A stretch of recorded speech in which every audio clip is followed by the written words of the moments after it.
and the Bulldogs next.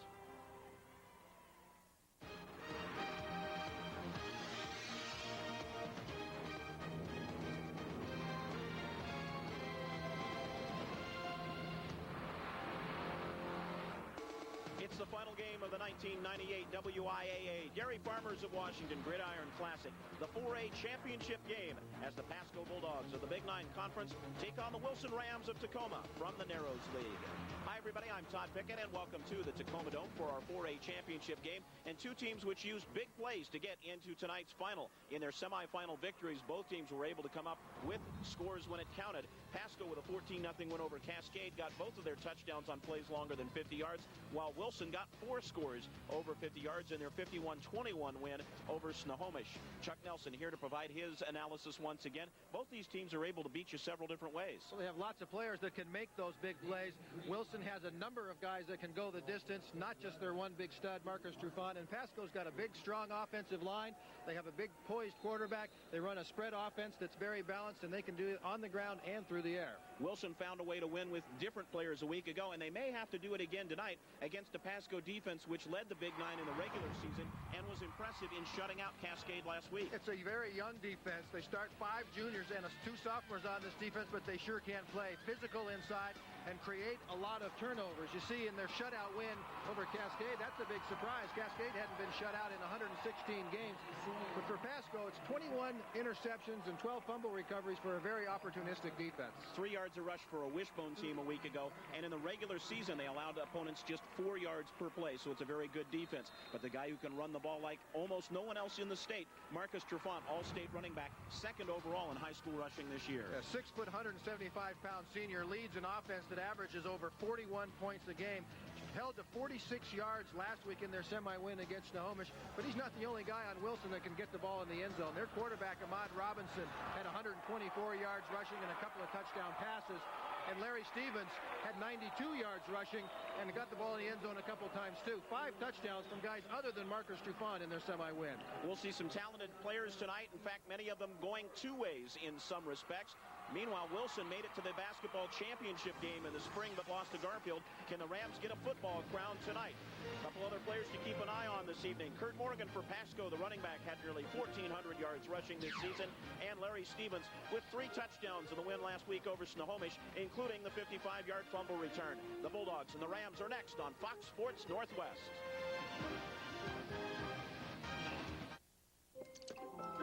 Uh-oh, we got trouble.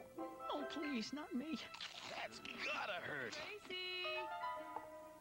We gotta do something. Charge! She's back! Let's go! Run, monkey, run! I'm not gonna make it! She's got monkey. Mom! Go eat someone your own size! Got milk. Hi, I'm Brian DeBee with the Seattle Seahawks. Throughout my career, I've learned that respect is the key to success. Since my days as an athlete for Ellensburg High School, I've respected my teammates, coaches, officials, and opponents. I was proud to represent my school and my community. It's important. Take the lessons you learn on the playing field and put them to work in everyday life. Respect. It's what I give. It's what I expect. Do the right thing. Just play fair. Your Seahawks and the WIAA urge you to let your sportsmanship show. Just play fair. Don't miss John Jacobs and the Power Team Wednesday, December 2nd through Sunday, December 6th, 7 p.m. nightly, with matinees at 3, Saturday and Sunday. John Jacobs and the Power Team, the world's greatest exhibition of power, speed, strength, inspiration, and motivation. Your family will never be the same again. The Power Team at Word of Faith Center in Kennewick. Why try HBO and Cinemax now? How about over 2,400 movies a year, over 450 originals, over 20 specials, and one number gets it all. HBO. What are you waiting for? Cinemax. Are you watching this? But here's the best reason to call.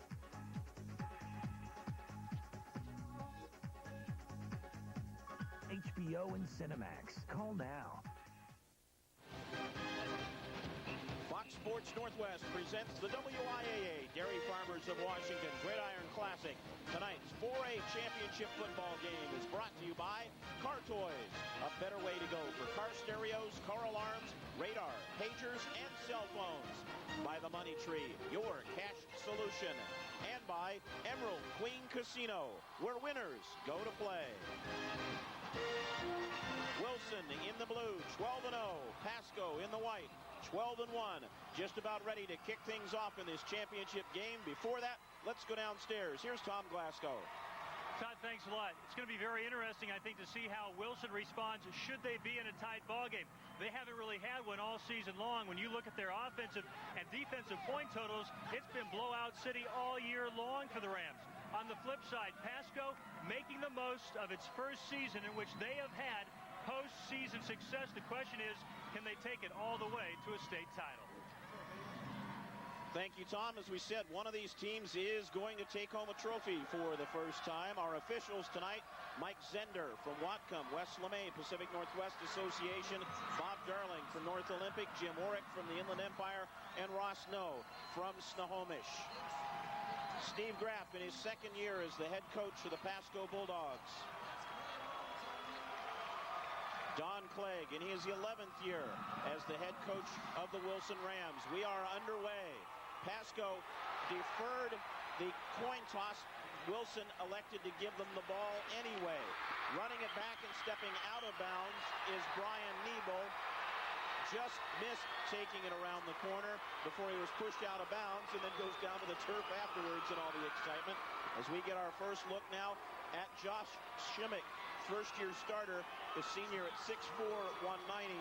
His coach, Steve Graff, says this young man must make good decisions tonight in order for the team to have success. Well, he does a very good job of distributing the ball. He's not a quarterback that makes a lot of plays on his own and wins games all on his own. But he gets the ball to the guys that can help. His passing numbers are not gaudy. He's completed 50% of his passes. He gives to Nebel as they go to a two-back set to start things off. Schimmick, 50% completion rate, 21 touchdowns, and 13 interceptions. He was a little shaky at the start of the year for the Bulldogs. He had a good game last week, at least in terms of productivity. Had two long touchdown passes in their 14-0 win, 65-yarder and a 71-yarder. 3 for 8, 147 yards, 2 touchdowns and 2 interceptions to get his team into the championship game. Nebel, the up back, got 4 on the first play. Morgan, the tailback, is now in motion. Nebel again, left side, has some room. Over the 35 before he's tripped up. Ahmad Robinson and Casey Freeman making the stop for Wilson. It goes all the way out to the 40. A gain of 13 for Nebel. Nebel normally lines up outside, but he's probably their biggest big play player, so they're going to do what they can to get him the ball. Very well blocked up front. Jonathan Kovas, the 230-pound senior left guard, and David Hanson, the left tackle at 205, gave lots of room to Brian Nebel. Not only now he's out to the outside, he's their leading receiver with 49 catches. As Morgan, the leading rusher, gets it this time, he'll rip off another 8 or so before he is brought down. Nebel, just to finish that last point, had only carried the ball 18 times before tonight's game, and he carries on the first 2. But this is the guy who'll do the buck of the groundwork tonight. Yeah, 5'9", 170-pound senior, averages over 6 yards per carry and 115 yards per game. He broke his left hand last week in the game at Cascade, was cleared to play. You can see he's got a pretty good wrap on it, but so far hasn't had much effect. He is also playing with an injured thigh. He strained that earlier in the playoffs. First passing attempt of the night for the Bulldogs. A little underthrown. Trufant on the coverage nearly had the interception. Jason Maddox was the intended receiver, but Trufant was in perfect position and played that one all the way along. We introduce you now to the Pasco offensive unit. Again, this is Josh Schimmick, the senior in his first season as the starter, and the numbers we talked about, a 50% completion rate, 21 touchdowns, 13 interceptions. He was sat out in the first couple weeks of the season as Steve Graff elected to take him out then and just kind of get him back into the sync of things. Kyle Nelson is his backup, carried the team then, and then Schimmick has come on and improved. Nice solo tackle this time made by Sam Stenger as he wraps up Kurt Morgan. Stenger, a junior at the middle backer position. The Talk a lot about Wilson's offense, but their defense can get it done too. You see Stenger just does a great job of flowing to the play, beating his blocker to the hole, getting the guy on the ground. A little bit of excitement. The championship game. Bulldogs left a yard short after that play by Stenger. The guy they call Cadillac Stingray. He drives an old-fashioned Cadillac to and from school. And they put his first stinger of the night on someone. Kyle Nelson on the punt for Pasco. This one going to Robinson at the 20. He will not get any further than that as he's swarmed under by Pasco's punt team. 31-yard punt that time. And Robinson will now take off the punt return gloves, give them to a teammate, as you see, because he comes right back out as the starting quarterback. His coach, Don Clegg, says, well, we've been having problems running back punts, so that's why we put him there. The numbers for Robinson, and keep in mind last week passing, he was 6 of 6 for 106 yards and a touchdown. 58% completion rate, but that 10 touchdowns to 2 interceptions ratio is something you love to see for a high school quarterback. Well, they don't throw it all that often, but they have great success when they do. He only has 813 yards on the year, including that 106 from last week. He's attempted 78 passes for the season, so that's 6.5 attempts a game. Why? Because he's got Trufant right there. Nice initial tackle by the All-State linebacker, Scott Smiley. Smiley, a second-team All-State selection in one publication. The rest of the offensive lineup now for Wilson across the front. Andre Reeves at 6'5", 340, the biggest player that Don Clegg has ever had. Myers, Simmons, Reyes, and Williams across the front. Trufant and Peters in the backfield. Stevens dangerous at the flanker. Patero and Patchins the tight end.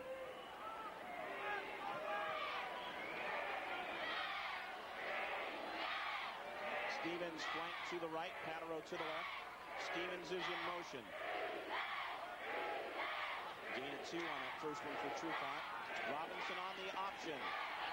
Again wrapped up. Smiley, the lead tackler, with help from Gilbert Marquez, and a gain of 2. Pasco's defensive unit. Brandon Kania, Gilbert Marquez, the leader up front. Jerry Harris and Ippolito Malloy. Smiley, a second-team All-Stater. Doug Vincent, just a sophomore. His coach, Steve Graff, says he's going to be a great one. Nebel at the weak side backer. Yeah, Vincent is already a great one in their semi-win. They're shut out 12 tackles and 2 sacks. Johnson, Ramos, Castleberry, and Nelson across the secondary. A 3rd and 5 for the Rams. Option to Trufant. Breaks a couple tackles, gets enough for the first down. Smiley and Nebel team up on the tackle as Trufant broke the initial wrap-up of Brandon Kania. On that play, too, you get a look at why Marcus Trufant gains all the yards that he does. Look at the speed and acceleration right there. He's going full speed as he's running by people. This option offense designed to get him outside, get him the ball with room to ramble, and ramble he has. You can see almost 9 yards a carry and 26 times into the end zone. That's a lot of yards, Todd. A lot of folks drooling over having that young man in their programs next year. Stevens, the motion man again. Robinson, nowhere to go, tries to cut back, bounces off of Kania. Trufant holding the block, gets the corner for his quarterback.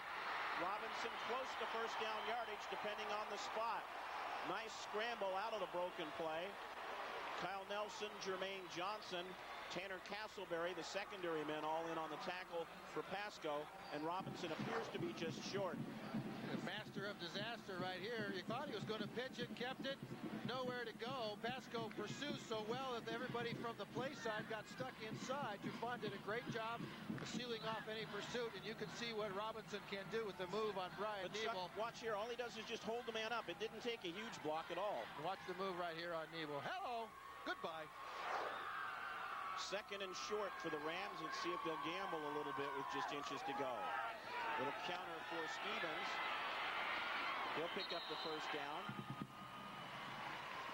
That's one of the big plays they ran last week when option number 1 was held in check by Snohomish. Well, when you have a defense that can pursue and go to the play side like that, you'd like to try to keep them home a little bit and keep guys spread out over the field. So you give the ball to Larry Stevens coming back the other way. Forces that backside to stay there. If they don't, Larry Stevens can take it to the house. Stevens carried the ball 30 times all season. 6 of those came last week in the semifinals. A first down at the 46. Robinson faking the belly, finds some room up the middle and into Pasco territory for the first time. Tyler Castleberry and Jerry Harris on the stop for the Bulldogs, and they'll spot it at the Pasco 48. I love this formation. 3 guys in an eye, this big stack. You see the fake inside to Jaron Smith, and Ahmad Robinson again just stays alive, stays on his feet, spins forward, picks up a good job, a good gain on first down. Give Brian Nebel credit on the tackle as well. There's what the guys who normally play in the shadow of Trufant did a week ago. They stepped up when it counted. Big gains for both Robinson and Stevens. Patchins, the tight end, is split out to the right as they go to a trips formation. Blitz, fumble. Pasco on top of the ball. The initial hit made by Ippolito Malloy. He got Robinson on the backside and caused the fumble. Kania recovers it for the Bulldogs. He's coming from the backside. Robinson never sees the rusher, and the first turnover, big play of the game, goes Pasco's way. The Bulldog defense, which has been big all season, comes up again. Pasco forces the first turnover of the game. Soon, I'll be able to look into the night sky and see our work up there, with the Big Dipper, the moon, and the stars. I got to see a man walk on the moon. My kids deserve to see something as inspiring. It is huge, like a mountain or a skyscraper, but also huge like the wheel, the atom, penicillin, and electricity. Из космоса границы стран неразличимы.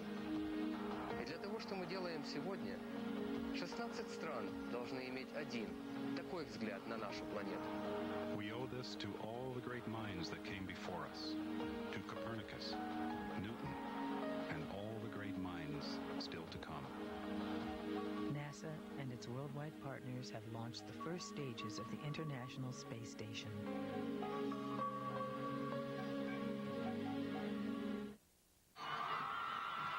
Tacoma Dome, midpoint of the first quarter. No score between Pasco and Wilson. Don't forget, coming up after tonight's game, it's Fox Sports News prime time. Big and crazy day in college football. We'll get you caught up on that and everything else in the sporting world. Fox Sports News prime time tonight and every night at 10 right here on Fox Sports Northwest. Pasco with the ball at the 43-yard line. Trips right. They run. Morgan off the right side. He'll get about 4 more. Let's introduce you to the rest of the Pasco starting offensive unit now. Bulldogs with Case Van Batavia, Jonathan Kovas, Scott Smiley, Armando Rodriguez, and Gilbert Marquez across the front. Marquez all Big 9 and second team All-State. Morgan rushed for nearly 1,400 yards. Nebel, Malloy, Maddox, and Elfering, they distribute the ball to that set of receivers. Trips to the right again for the Bulldogs. Keeper, wide open corner for Shimmick. He'll get the first down. Somebody missed an assignment there, Chuck, because the corner was untouched. He read that play fake inside, brought everybody down, and everybody else on that defensive left was covering the 3 receivers that were wide. There was no pitch man on that play. That was not an option. That was just a belly fake and take it around the outside. Across the front for Wilson, Myers, Futch, Jordan, and Lovelace. Freeman, Stinger, and Callaway and All-State are at the linebacker, although he broke a foot. Trufant, Patereau, Stevens, and Robinson in the secondary. Morgan up the middle, as we've seen the Bulldogs pretty much stay close to the vest here in the early part of the first quarter. They got the turnover early, and oftentimes in high school football, it's the mistakes that lead one team or the other to victory, and Pasco's not going to return the favor right away and try to give up the advantage of the early turnover. Again, they only threw it 8 times last week, only completed 3, but 2 of them were big plays. They will run the ball effectively from this spread offense. They'll give to Morgan once again. Breaks through the initial line. Saw a flash of yellow down there, but I guess it wasn't a flag. Must be somebody's towel or marker or something. He gets it down to about the 20-yard line. Oh, it's his towel. There we go, underneath. You can see Gilbert Marquez right there. A little good job on Brendan Myers on the outside, and Morgan just cuts up underneath the block. Wilson keeping everybody inside on this spread. They're playing man-to-man on the outside. Somebody tucked Kurt's pad away, or we're going to think there's a flag all night long. He stopped short on third down, and again, the Bulldogs in the running situations have not chosen to break it open. They average a little bit more passing than they do rushing on a per-game average. Well, Wilson leaving 8 guys inside. Got a numbers advantage in there.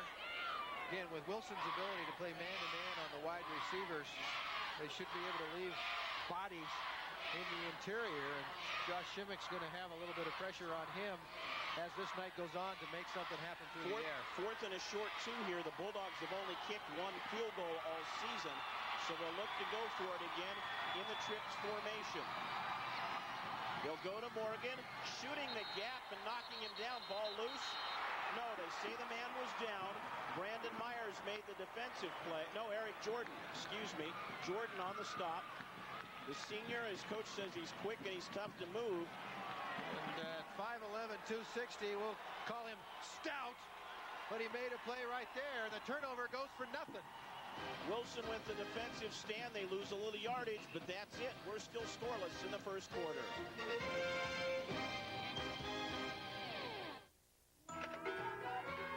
Yum yum time. Everybody's gonna get some. Mommy's got your milk, right? Oh, look. Just like milk. You won't know the difference.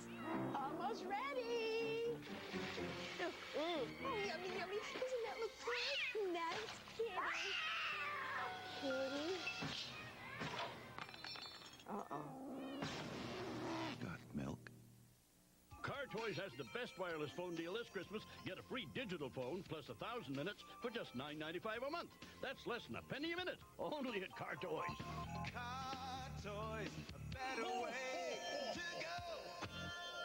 NFL action every night on Fox Sports News. No one covers your home team like our all-pro lineup. Highlights, insights every night. Catch the NFL on Fox Sports News. Weeknights. Check local listings. Welcome back to the Tacoma Dome. Wilson and Pasco no score in the first quarter. Wilson making one of the shorter trips of any team in this year's Gridiron Classic and getting sort of a hometown flavor and feel. And one of the things that Don Clegg talked about was the great community support that the team has received as they've gone to this state championship game. A lot of folks, a lot of old players coming back to watch the Rams. Robinson on the option. Gets a good block on the corner. Finally chased out of bounds, forced out by Efren Ramos. There is a flag on the play, and what appeared to be a good block is probably going to be a clip. In behind there on the corner, you can see how Robinson, though, can make that acceleration around the corner. Trufant, as we've said, not the only guy that can open up. Offense. That's how you get the corner turn, Todd. Sometimes one way or the other. Yeah. Let's take a look at it, Chuck.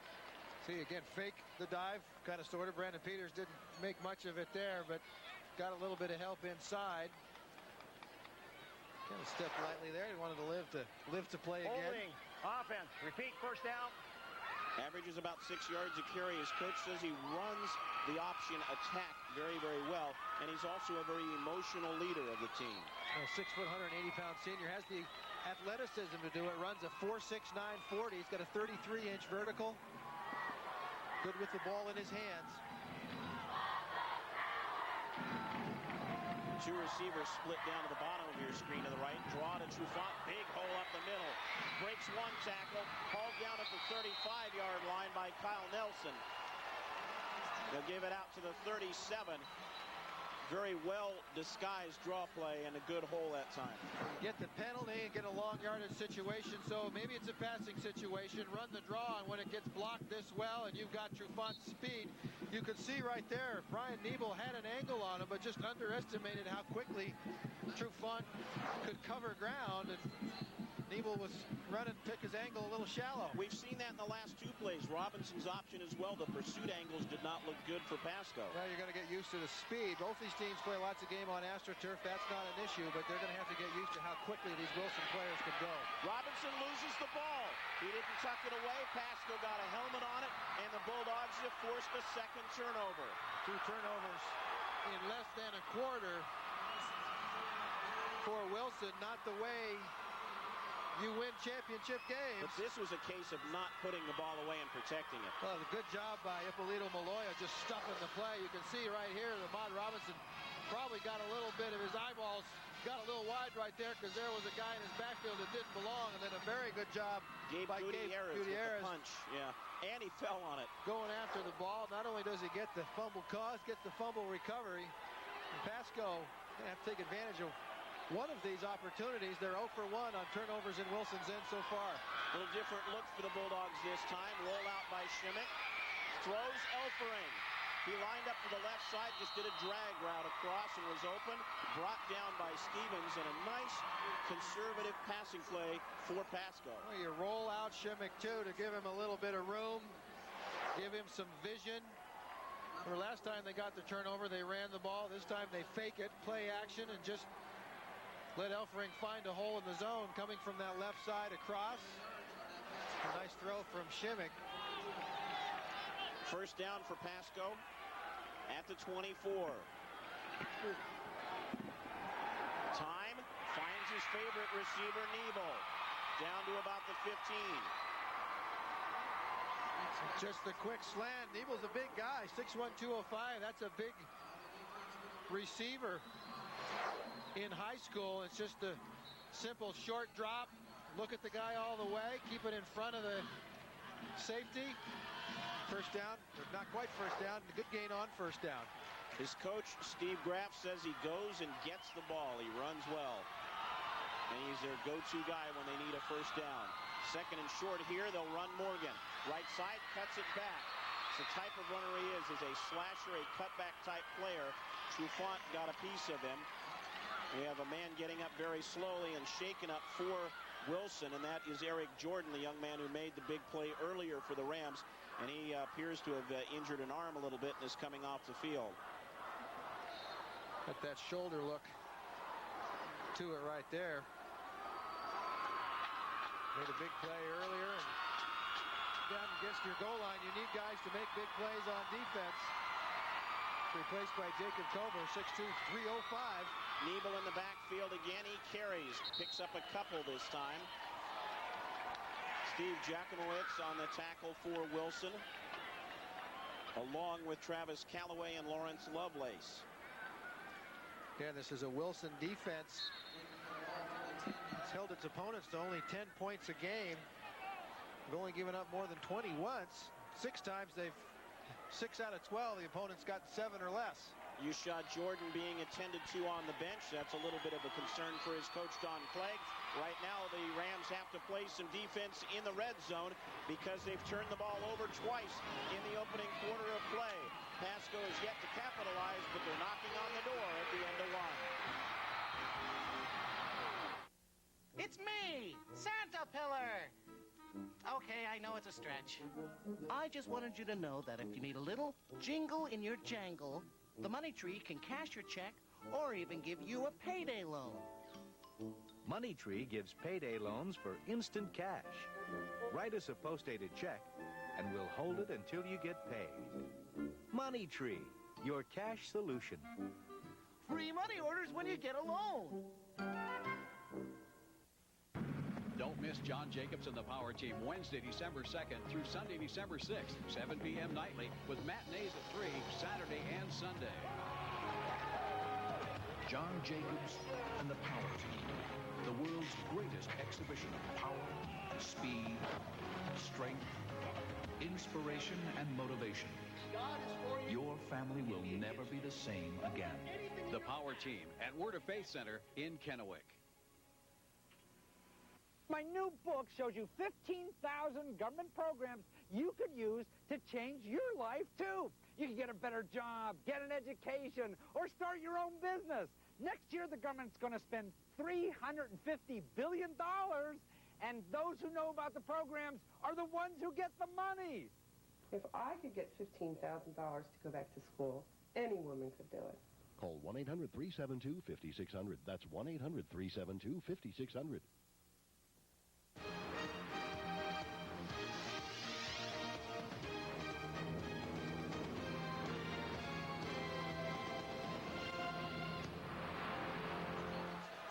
We welcome you back to the Tacoma Dome, the WIAA Dairy Farmers of Washington Gridiron Classic. Pasco with the ball, 2nd and 8 as we begin play in the second quarter. Shimmick on the keeper, has the corner. Gets to about the 7. A little bit better close that time by Larry Stevens for Wilson. They'll take him to the 8-yard line. Let's go downstairs, an injury update with Tom Glasgow. Thank you, Todd. The latest on Eric Jordan. The initial concern was possible dislocation, but the doctors feel that like he will be all right, maybe sit out a series, and then return to the football game. First down for, they had a first down up on the board. It is a 3rd down for Pasco as they go back and reflip. Don Clegg watching his defensive unit. Shimmick dropping back, slant in behind the intended receiver, Chip Elfring. Tough pass, tight coverage, and he put it behind him. On that short side, a little bit of crowded over there. Seen Shimmick carry the ball a couple of times. He's not been a real effective runner throughout the season, averaging less than 1 yard per carry. Only had 38 carries coming in. And Bulldogs getting set for a field goal. We look at the numbers from the opening quarter.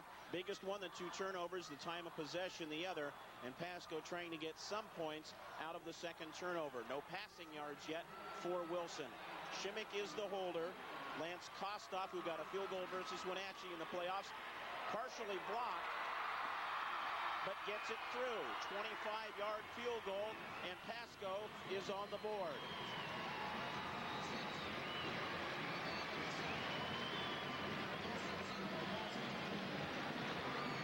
Pasco taking advantage of the second turnover, unlike the first one, and Steve Graff feels good. You get a good snap and a good hold, which in high school is almost as important as having somebody that can kick it. Lance Kostoff, nothing to complain about right there, as Pasco feels good about putting the first points up on the board.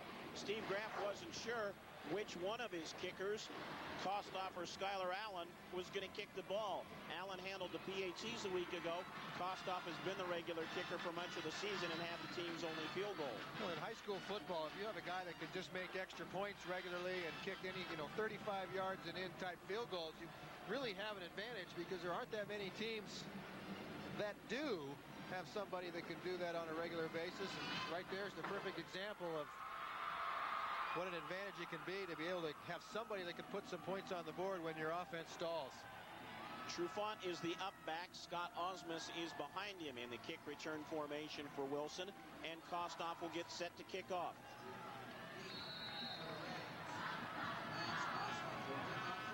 Of course, with some of the short kicks, sometimes that's up man is actually the guy who gets it. Young man appeared to have his knee down when he fielded the ball, but then falls down again anyway. Casey Freeman at the 35-yard line. Wilson will have the ball there. Quick reminder, if you want to see action inside the squared circle, there's nothing like a night of great fights.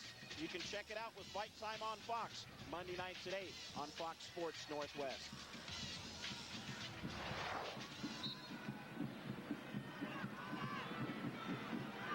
We mentioned earlier in the game, Wilson not a team that's used to playing close football games. Haven't been behind very much this season. Let's see how they react. Trufant, left side, and Pasco's front four really did a nice job of controlling the line that time. Gilbert Marquez on the tackle. Their inside guys, good size on defense. Marquez, 240 pounds. Kenya 200, Jerry Harris at 220, and Ippolito Malloy at 225. They are very physical, very active. They do a great job of getting off the block. They don't just hook up and hang on. Much like Capital last night, Chuck, a very disciplined defensive unit that stays home a lot. Well, they don't win and play good defense by scheme, but by execution. 4-3, cover 2, simple stuff. They just get it done. Trufant in motion out to the flat. Robinson throwing, batted down by Smiley. Nice play by the backer. He was trying to find Sean Patereau. That's one of the things, Chuck, we'll see Wilson do tonight is get Trufant out into the flat and try to isolate things for him. He was too well covered. Well, it's too. You see what they can do with Robinson. When he gets outside with his ability to run, it puts a lot of pressure on a defense to stay disciplined. Have to make that decision. Do I close on the quarterback or stay back and play pass? But you saw that first look by Ahmad was for Marcus Trufant out in the flat. Then he pulled it back and tried to fire across to Patero. 3rd and 9 for the Rams from the shotgun. Robinson looking deep middle. Overthrows his man. Intercepted by Efren Ramos. Ramos with his 9th interception of the season. Takes it to the Wilson 49-yard line. 3rd turnover by the Rams. That's what happens when you force Wilson, too, into a 3rd and long situation. A 3rd and 9, and Ahmad Robinson with a nice spiral, but not a very good decision right there. Got time to throw and then just kind of throws it up for grabs. Again, it's deep coverage. You see both safeties just hanging around back there. That's the 22nd interception of the year for this Pasco defense. That's what I was going to say when you and I were going over the stats tonight. That's the first thing you turn to me and say, 21 It's hard to believe. That's a lot of interceptions in 12 high school games. Remember, the high school teams they're playing aren't throwing it that often. You get 1.5 a game. That's a bunch. Nelson wrapped up right at the line of scrimmage. Eric Jordan back in the lineup. Good to see that, along with Steve Jakimowicz and Lawrence Lovelace on the tackle for Wilson. 3rd turnover that Pasco has gotten. On the first one, they just ran it on 1st down. Second one, they threw it successfully on 1st down. 3rd one, they ran it again. The only time they've had success. A lot of people have that philosophy of when you get a big play, try to make a big play. Looked like a little bit of motion. They did throw a flag. This one's coming back. Great pass to Ippolito Malloy, but Nebel jumped by about a half count, and they'll bring it back. Pasco will be happy, though, with the execution. You get a look at what they can do, just running down the seam with the tight end. That's one of their favorite plays, Chuck, on the average with Malloy, nearly 20 yards a catch. If you can get 20 yards out of your tight end, you know you're throwing it downfield to him. He's not running 4-yard curl routes inside the linebackers. When you spread dead ball foul. You can do that out of this spread offense because you force the defense to spread with you, and it creates those seams.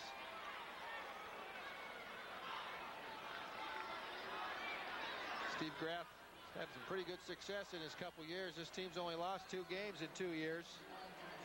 1 loss this year to Kamiakin. A close game, that one, 10-7. It's a pretty good conference they play in. And Big 9. Some good football teams. They're trying to get the scoreboard reset from 1st and 10 to 2nd and 15. The ball is at the 45-yard line. Right now it says 1st and 10 at the 30, so the whole thing's...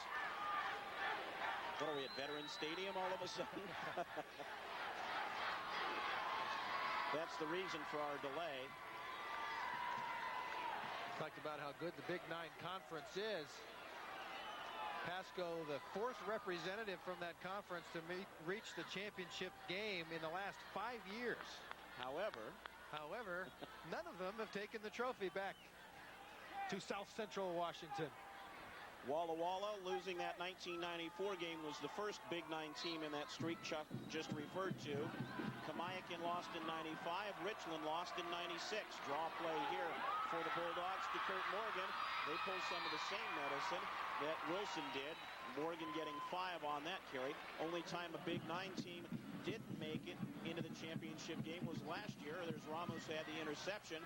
And last year it was Central Valley of Spokane, which came over from the east side. And in last year's championship game, Justin Fulkins set a record for a 4A championship game with 3 interceptions as the Bears beat South Kitsap by a 49-13 score.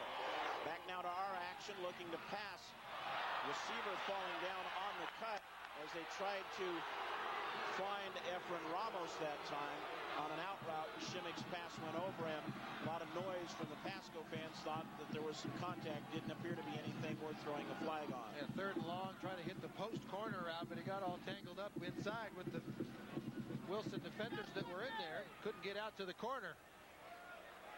Kyle Nelson on to punt. Trufant and Robinson back deep once again for Wilson. Again, the turnover not taken advantage of. Only 3 points out of 3 turnovers. Robinson on the run, makes the grab at the 15. Nice move. He looked as though he were going to get swarmed under, and he takes it all the way out to the 30-yard line. A 15-yard return after a 36-yard punt, and a nice move by Ahmad Robinson. He'll catch his breath, and he'll get a little extra time to do so. We're going to pause. Pasco leading 3-0 in the second quarter of the 4A championship game. Hi, I'm Brian Habib of the Seattle Seahawks. Throughout my career, I've learned that respect is a key to success. Since my days as an athlete for Ellensburg High School, I've respected my teammates, coaches, officials, and opponents. I was proud to represent my school and my community. It's important. Take the lessons you learn on the playing field and put them to work in everyday life. Respect. It's what I give. It's what I expect. Do the right thing. Just play fair. Your Seahawks and the WIAA urge you to let your sportsmanship show. Just play fair. Looking for the best car stereo deal? Go to Car Toys. Guaranteed low prices, the best selection, and now this detachable face CD player is only $129 installed free. Car Toys, a better way to go. Hi, Chris Myers here, the newest member of the Fox Sports News team. For breaking news, plus the latest scores and highlights, make the move with me. Fox Sports News Primetime. Chris Myers comes to Fox Sports News and hosts Going Deep on Fox Sports Northwest. Back at the Tacoma Dome in the second quarter, Pasco leading Wilson by a score of 3-0.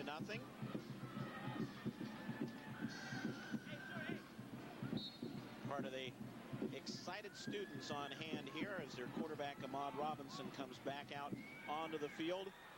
The Rams, though, have been kind of undoing themselves. Robinson with a pair of fumbles and an interception so far. Big plays last week, big plays this week. He likes last week's a lot better. Out of the eye, Brandon Peters, the up man, gets the ball. Peters will get about 3 or 4. Doug Vincent on the tackle for Pasco. Chuck, I want you to talk a little bit about this Pasco defense. Their coach, Steve Graff, is very honest. He says we play 4-3, cover 2. That's it. It's pretty basic. It's pretty plain, but what makes it so successful? Well, they don't really have any weaknesses. They obviously have an opportunistic secondary. All juniors, by the way. Both corners and both safeties, juniors.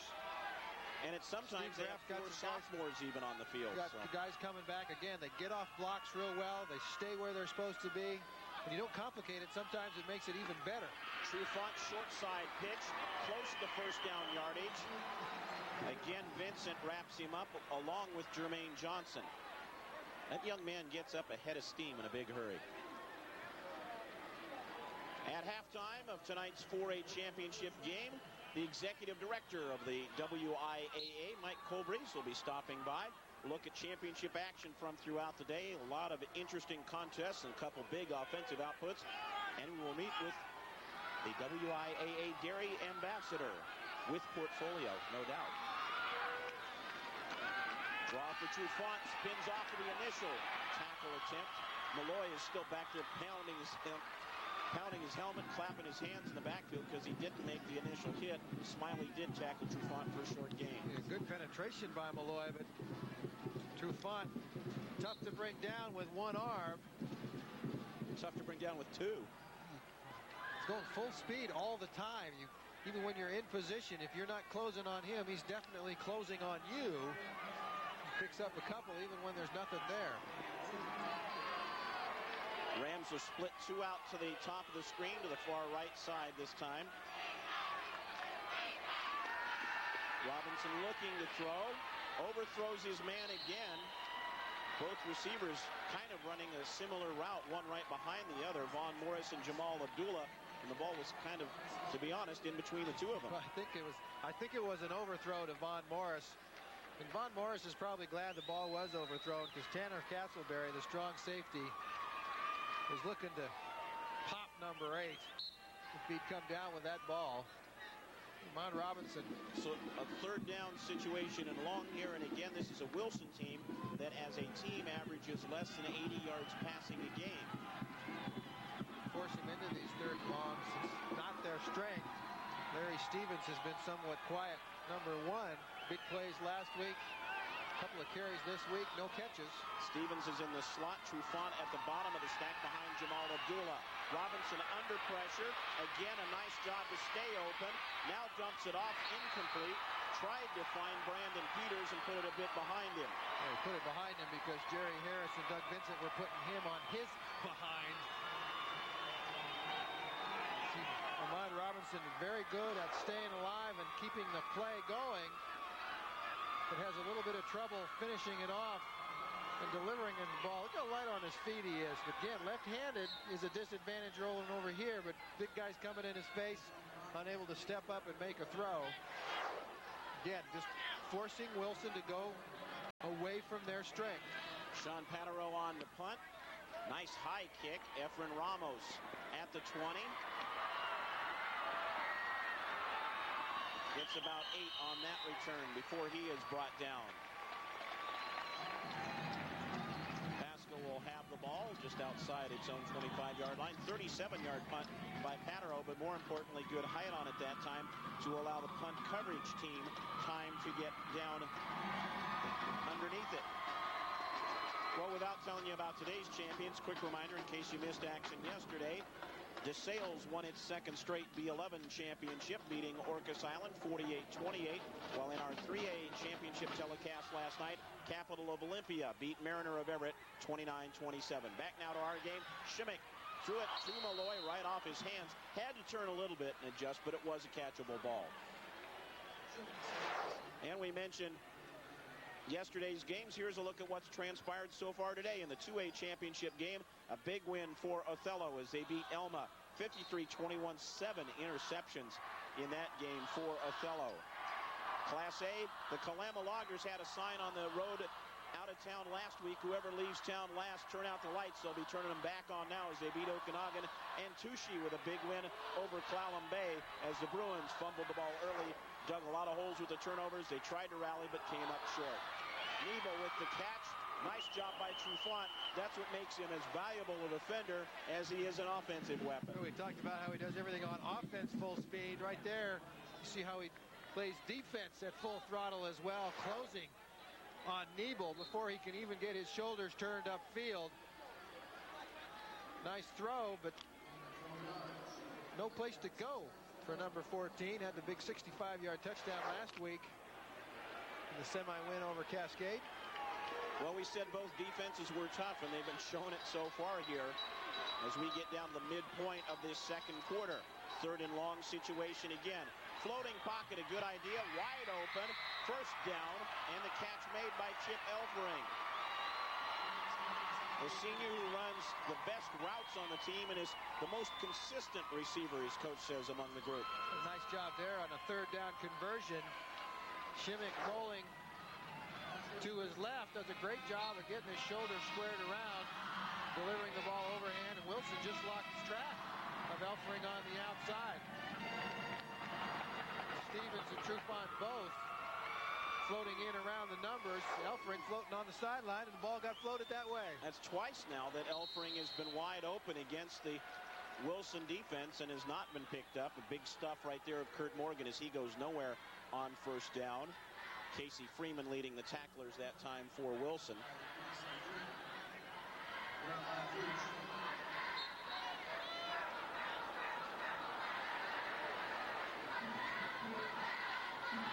The matchup so far of East versus West in head-to-head showdowns, the East side with the bragging rights and will take the overall title, as it were, regardless of what happens in this championship. Capital winning the West versus West matchup. Offsides on the defense is Jeremiah Futch, strongest guy on the Wilson team. Got a little bit of too much of those muscles going the wrong direction before the whistle. He'll rotate out now. He and Jacob Culver switch positions, and Jeremiah, you don't want to sub out after a flag. You think they let him stay in a play just so they don't make some sort of direct relationship between the penalty and him coming off the field.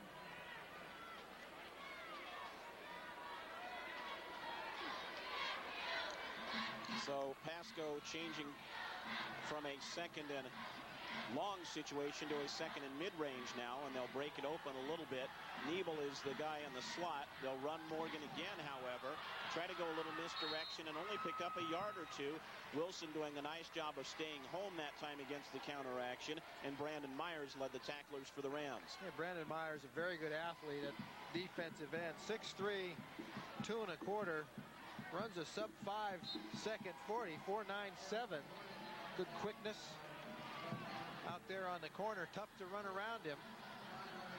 Not just because he's 6'3", 225. That's a long way around. Well, they are, and all these Wilson guys have good size along with the speed. They're very quick front four. Yeah, 230, 225, 230, 260, 260. And another third down for Pasco.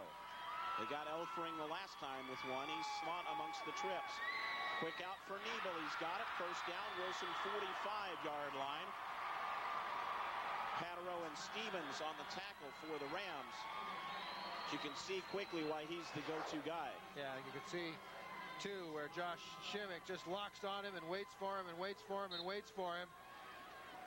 Good design right there. Larry Stevens, the strong safety, had to cover people outside. And by the time he turned and came back and put the lick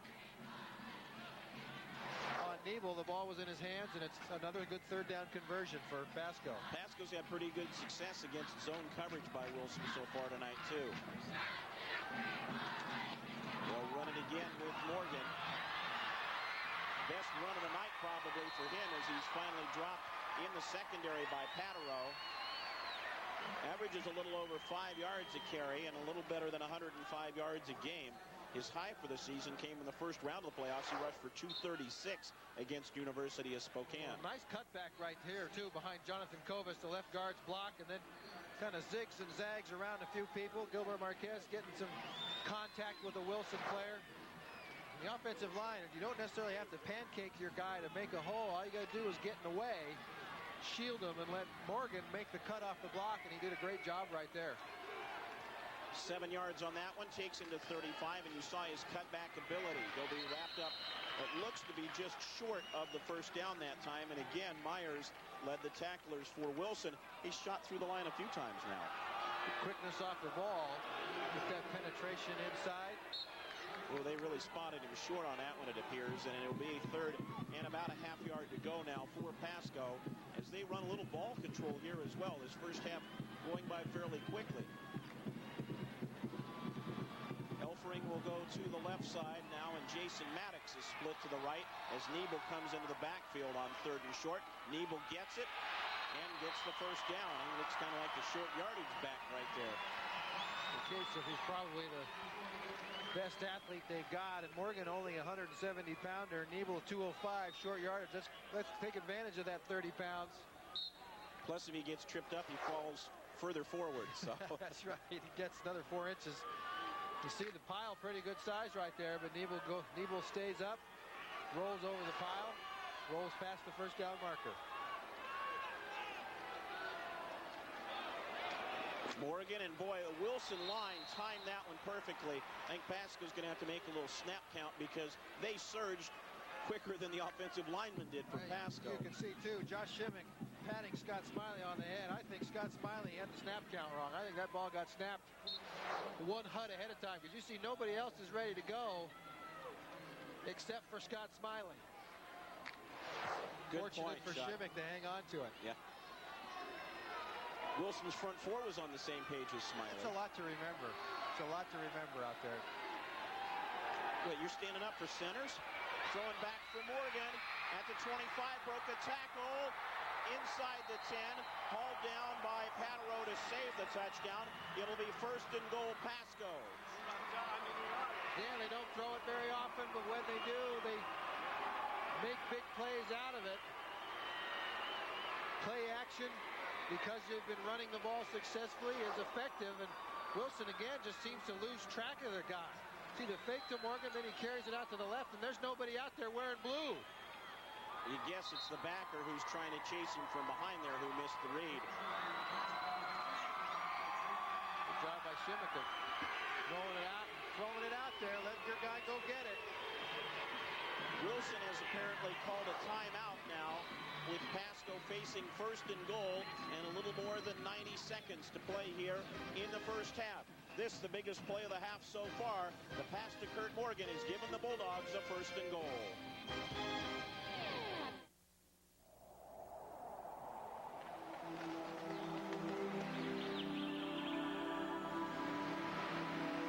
Think of all the places we have been.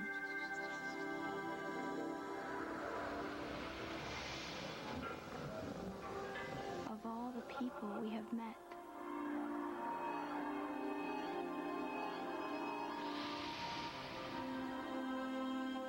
Think of what we have touched. We have seen. We have discovered.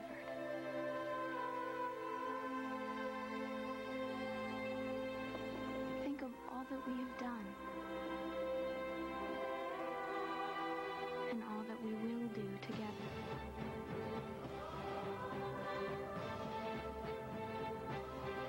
Because we can fly.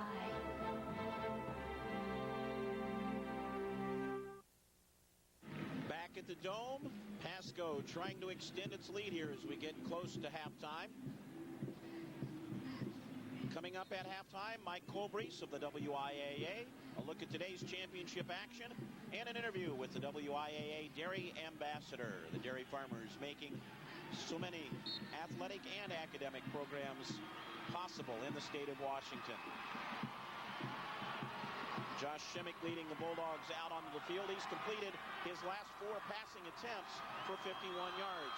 They've gone 63 yards so far and run off a lot of clock. Morgan inside the 5, touchdown Pasco.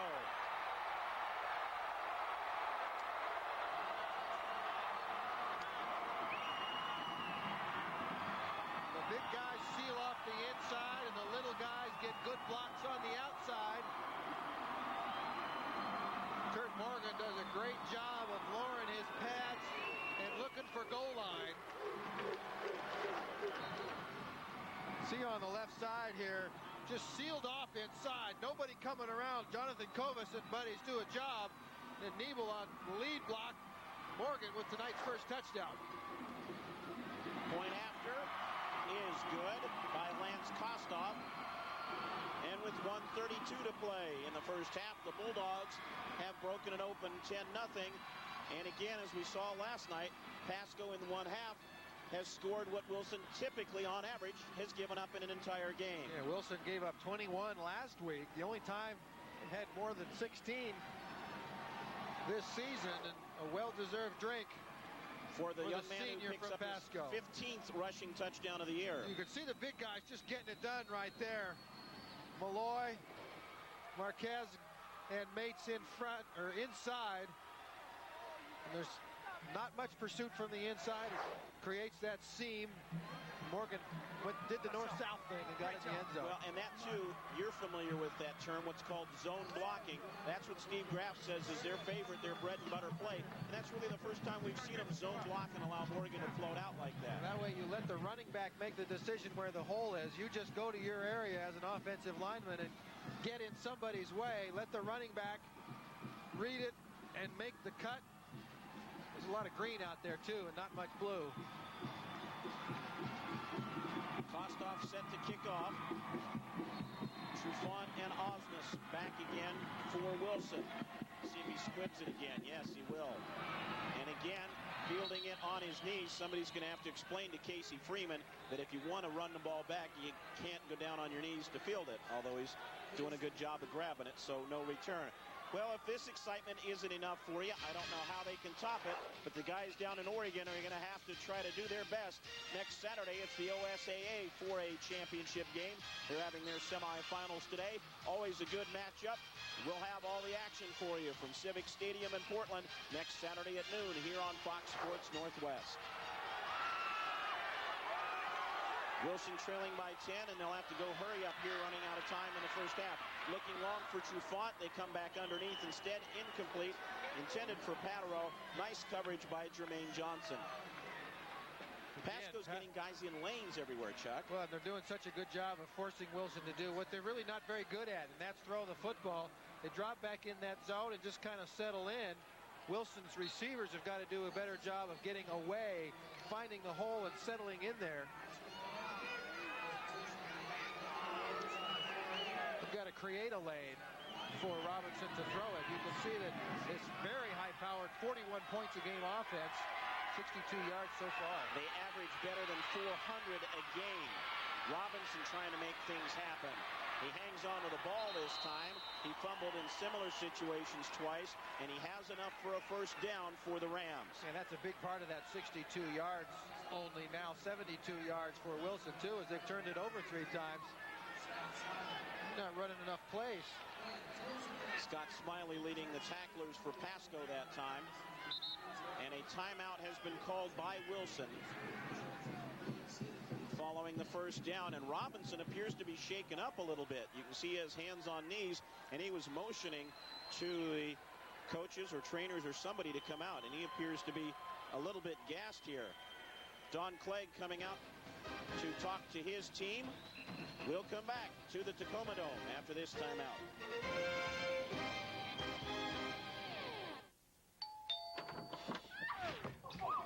Well, this is what a sorority house looks like.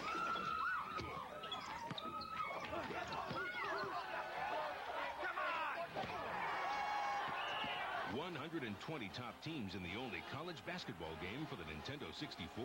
Fox Sports College Hoops 99. It's easier on your own than the real thing. Funky, funky. Sports games, Fox attitude. Hi, I'm Brian Habib with the Seattle Seahawks. Throughout my career, I've learned that respect is the key to success. Since my days as an athlete for Ellensburg High School, I've respected my teammates, coaches, officials, and opponents. I was proud to represent my school and my community. It's important. Take the lessons you learn on the playing field and put them to work in everyday life. Respect. It's what I give. It's what I expect. Do the right thing. Just play fair. Your Seahawks and the WIAA urge you to let your sportsmanship show. Just play fair.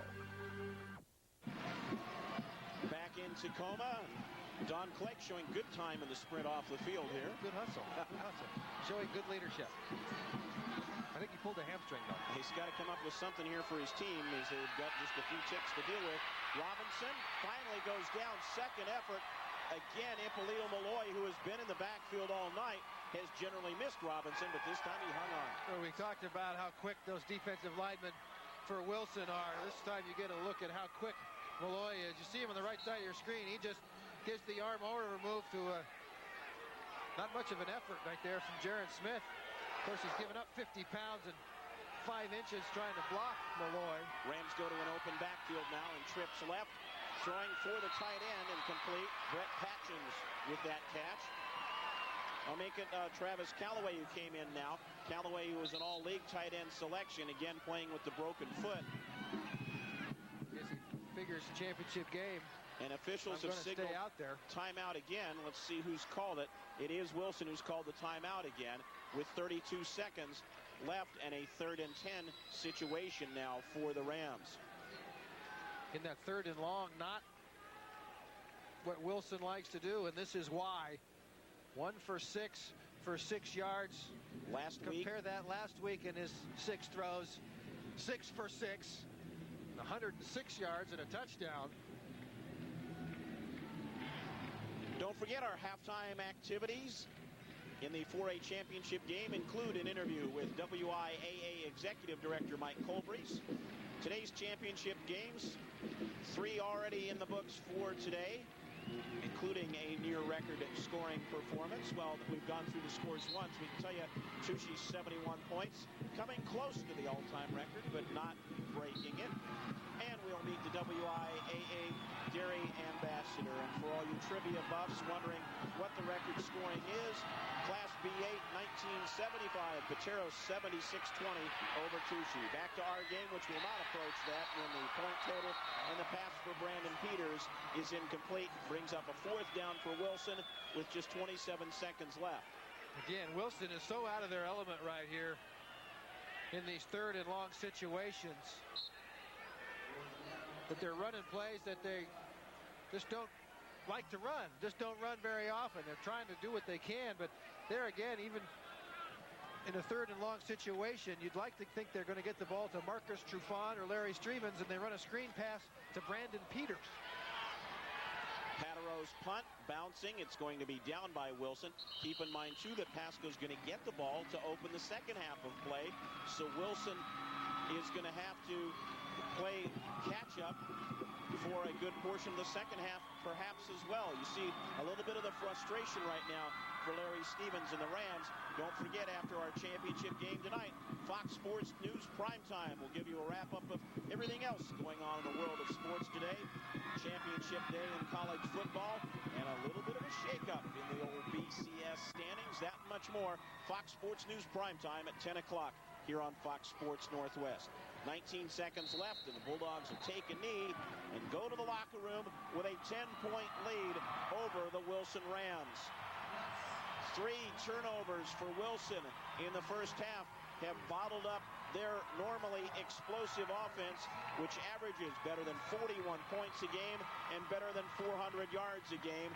Pasco's tough defense, best in the Big Nine, which allows less than 12 points a game, has pitched a shutout now for 6 consecutive quarters of championship playoff football through the semifinals and through a half of the championship. Downstairs to Tom Glasgow with Wilson head coach Don Clegg. Todd, thank you. Don, the 3 turnovers don't help, but what are some of the other problems your guys are having on offense? Well, we are not maintaining our blocks very long. That's one of the things we've got to do, and I was concerned about that because they're very good at using their hands and feet. 53 and 49 has caused us some problems in there. We've just got to settle down.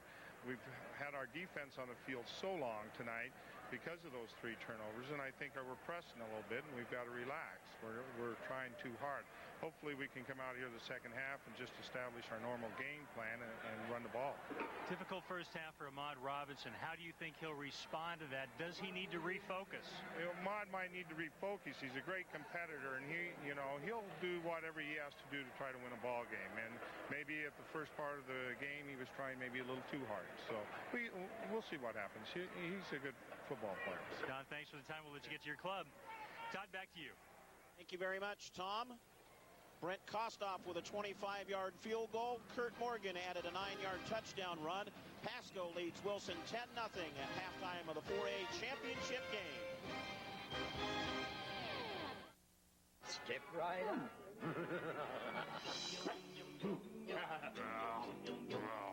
Hey! Wouldn't you like to dance? Of course! You lead. Burn.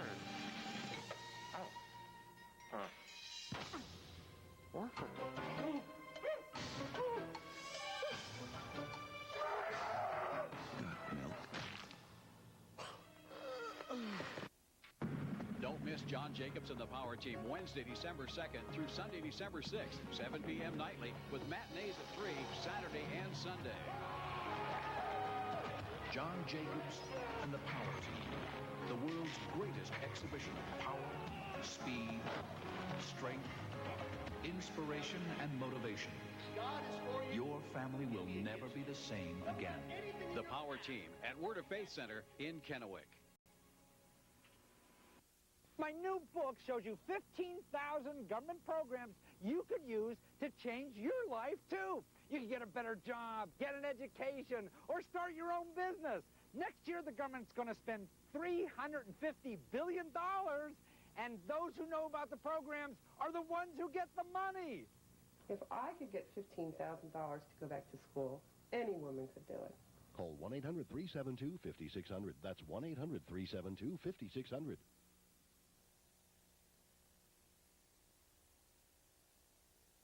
Hi, I'm Brian Habib of the Seattle Seahawks. Throughout my career, I've learned that respect is a key to success.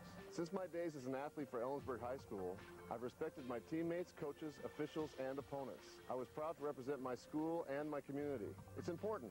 Take the lessons you learn on the playing field and put them to work in everyday life. Respect. It's what I give. It's what I expect. Do the right thing. Just play fair.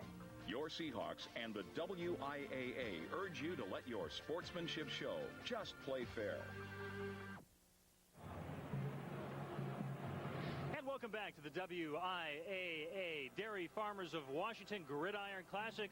We're at halftime of the 6th and final championship game. The Pasco Bulldogs in front of the Wilson Rams by a score of 10-0 at the half. Hi, everyone. Tom Glasgow with you. Certainly a case of Wilson needing to clean up its act on offense. Not that they're out of this game. They have big play potential, but they have to take better care of the football.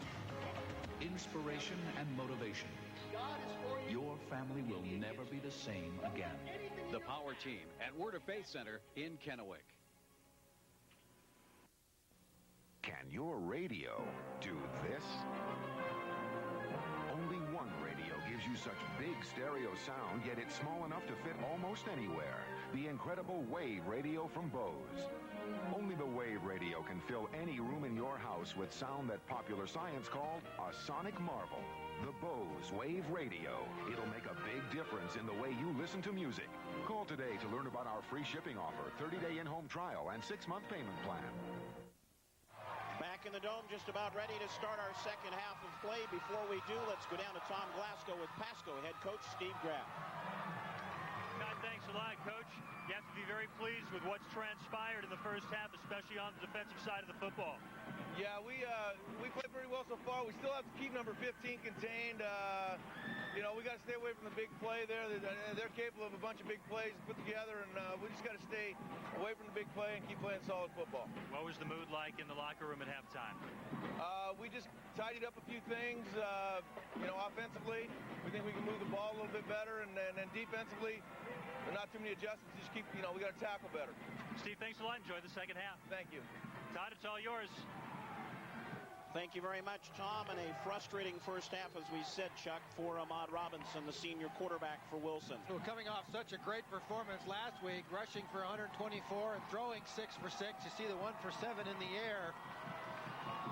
Not what he's used to, but again, he's already thrown it 7 times. They don't want to throw it 7 times. Coach Graff wants to get the ball to Marcus Trufant, who has also struggled a bit, had 41 yards on 6 carries, but had 23 on one of those, so had 5 carries for 18 yards. They've kept him in check as well. And again, to follow up on your point, they've tried 7 passes in the first half. They average 6.5 passing attempts a game, so Pasco has forced Wilson out of its comfort zone so far. Tossed off the kickoff, Wilson getting the ball to start the second half.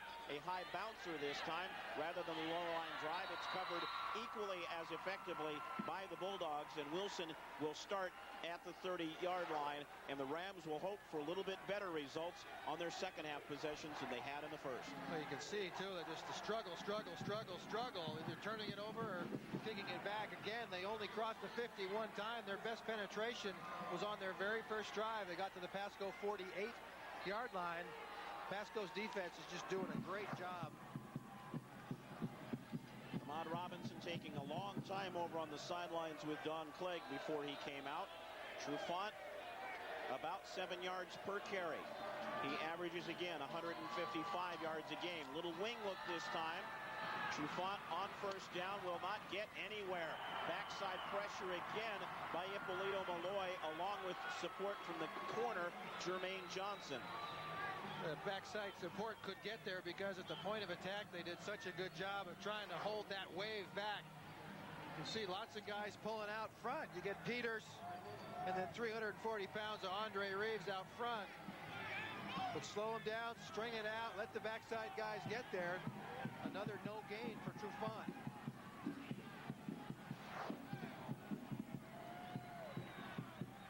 Stevens, the motion man. He was in a wing spot on first down. They'll option it. Trufant, good crackback block, and the corner is his. First down, a nice solid open field tackle by Efren Ramos. But it'll be a first down Wilson, and I think that was Sean Patero who came back with the big block. And just like Steve Graff said, this Wilson offense can make the big play. Watch the move right here on Kyle Nelson. The corner comes up and loses leverage right there. Took him to his knees and got the corner turned. See the lead block from Peters and the crackback from Stevens, and then the move by the All-State running back. Pasco knows now what Trufant can do. That's his second longest run of the night, and he'll get the ball once again. Wrapped up by Brandon Kania. I think we'll get the ball a lot in this second half. Don Clegg knowing that in order for Wilson get back in this ball game and run some offense, they've got to run their offense. And that means get the ball to Marcus Trufant. I think that's, as he said, going off the field, something he had to tell the kids. There's still a half to play. They're only 10 points down. Well, these guys score 40 a game. 10 points is virtually 2 plays. This isn't hard for them to score more than 10. 5 for Trufant last time before Kania wrapped him up. This time Malloy gets to him a little quicker, and he'll take it right to midfield, and it'll be a 3rd and 2 for Wilson there. It's the Pasco defense that has 6 shutout quarters now. And Hippolito Malloy, one of the reasons why. Marcus Trufant trying to put some points on the board. Better than 2-to-1 rushing for Pasco, and about the same for Wilson. And so far, again, as you see, Wilson has not thrown the ball so far here in the second half. Trufant, 4 carries, 20 yards. He's been all of it. Now they'll look to pass. Deep middle for Patereau. Just overthrew him. He was behind Kyle Nelson. Incomplete pass, but a good-looking pass by Robinson. They had the play there. They had the speed to get behind people, and Robinson has the arm to get it back there. Just a little bit too much arm. Tough throw for the left-hander, rolling to his right. He's got to turn and go all the way back, but that's where the play was. You see he can wing it. A nice effort from Patereau. Robinson acted that way. Chuck, there were about 4 Pasco defenders down on the field on hands and knees. I don't know whether it was out of relief or not, but they nearly broke a big one, did the Rams. Patereau on to punt. Pasco was thinking they might fake it. It's going to go out of bounds at the 5-yard line, and you see the speed of Larry Stevens. He was there to cover it as well. A nice 45-yard punt by Patereau, and the Rams now will hope to play a little bit of possession defense and bottle up Pasco in their own end. Well, nice job by Patereau, not only getting the yardage, but getting the ball out of bounds, forcing Josh Shimmick to run a long way off that bench to get into the huddle. Here's what the Bulldogs did with their possessions in the first half. They capitalized on a turnover to get the field goal. Then they went on a 72-yard drive that took better than 5.5 minutes of clock time before taking the kneel down on the final play of the first half. You can see that 4 out of the 6 drives, they got a couple of first downs at least. Morgan running very cautiously in his own, near his own goal line rather, and was wrapped up for the loss. It's about the slowest. He seemed to sort of tiptoe his way along there at first, and Travis Callaway looking over to get the defensive signals now for the Rams. With this kind of field position, Josh Shimmick's choices are just so limited. You can bet that Wilson's going to be coming after. Yeah, I was going to say, you put a little bit of pressure here on a 2nd and 12 now, perhaps. Up man Nebel for short yardage back to the original line of scrimmage. So it's going to be 3rd and 10 for the Bulldogs. We are in the Tacoma Dome. This is the WIAA Dairy Farmers of Washington Gridiron Classic. Final championship of 6. The 4A classification. I'm Todd Pickett along with Chuck Nelson, Tom Glasgow on the sidelines as the Wilson Rams of Tacoma hoping to keep the trophy in town, taking on Pasco. Trips left for the Bulldogs, and they are looking to throw, but to the short side. Open was Malloy, but incomplete. Trufant limping a little bit on the coverage. Malloy, the tight end, was open, but Shimmick couldn't find him. Yeah, gutsy call in your own goal line, deep in your own end, too. That's a trust of a senior quarterback right there, knowing that he's not going to hurt you. He's going to either throw the completion or throw the incompletion, not the interception. And Wilson has a chance to tilt this field a little bit and have their best field position of the night. Yeah, on the punt, they're going to get better field position than they had on any drive in the entire first half, unless Kyle Nelson goes supersonic here all of a sudden. Flag before the play. They're going to back him up half the distance to the goal line, so it's going to make it just that much tougher and shorten it for the punter. Dead ball. Ball start. Offense. Now the Rams appear here to be working on a return still, Chuck, and with 2 dangerous guys in Trufant and Robinson, it's not a bad ploy. And they don't need to bust a big one right here. Any kind of short return puts them down close to the 30, maybe even the 25. I don't want to take the chance with this so almost guaranteed good field position, too, of getting a penalty and giving Pasco a first down. Nelson's got to be careful to stay off that end line. And you've got to have a good snap as well. Got it away quickly, partially blocked, I think. It sounded like it might have made contact. Robinson at the 35, not going too far, but the Rams are still in great shape. Yeah, they came with the rush that time, put some pressure as they didn't have as far to go after the penalty. Kyle Nelson basically kind of hit it fat. I think he kind of stubbed his toe out there in the hurry. Wilson got over midfield once in the entire first half. They will start at the Pasco 34-yard line when we come back. Step right up.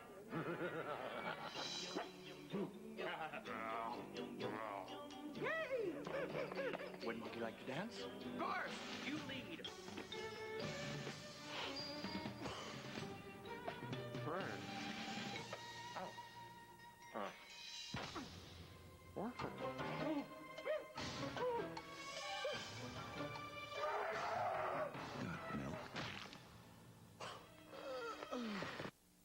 Toys has the best wireless phone deal this Christmas. Get a free digital phone plus 1,000 minutes for just $9.95 a month. That's less than a penny a minute. Only at Car Toys. Car Toys, a better way to go. You want hardcore? Elway setting up the Hail Mary. He's got a man open in the end zone. So what did you do? The only thing I could do, I swatted it down. Hardcore football, Wednesday on Fox Sports Northwest. Back in Tacoma, and the Wilson Rams with a chance now to play their type of offense here. We'd like to run the ball. Threw it 7 times in the first half, which is Air Wilson for those guys. Coach Clegg doesn't like to have to ice down Ahmad Robinson's elbow after the game, but now they're in a position where they can grind it out and get that 4 or 5 yards, get the ball to Trufant until he can pop one into the end zone. Stevens, the motion man. Option pitch, Trufant. To the 30 again. Good pursuit by the Pasco defense, and Doug Vincent leading the tacklers for the Bulldogs. Well, they're so good, as we mentioned earlier, and as Coach Clegg mentioned, that these Pasco defenders get off the block so quickly, use their hands, free themselves from the blocker. That's how you can get outside and pursue. 90 yards total for the Rams in the game. They average better than 327 a game. They go to their triple eye look again here, Chuck. It's Trufant, tripped up momentarily and held, but he'll get into the secondary. Nearly a great play initially by Doug Vincent, but Trufant close to first down yardage. Well, they run that 3-man eye, basically a double isolation play. When you get that many lead blockers with a back of this ability, you can see that Peters and Stevens both try to make something happen, and then it's Marcus Trufant. Just through the old hand on the ground drill, keep your feet moving, get as many as you can. Again, a little over pursuit by the Bulldogs that time. Nelson on the run support. It takes Smiley and Ramos to make the final stop, and it's a first down for the Bulldogs, or rather for the Rams at the Bulldog 24. Up man carrying for the first time tonight for Wilson. That's Brandon Peters. And again, they're going to go to that triple eye look, it appears, as they sprint a couple more reserves in. Do Wilson, Jamal Abdullah coming in, along with Jerron Smith. Peters got 3. 11th year for Don Clegg. He says he's seen more players back at this year's Wilson games than they saw at the class reunions even. The turnout's been so great for the Rams. Option. Robinson breaks the tackle around the corner.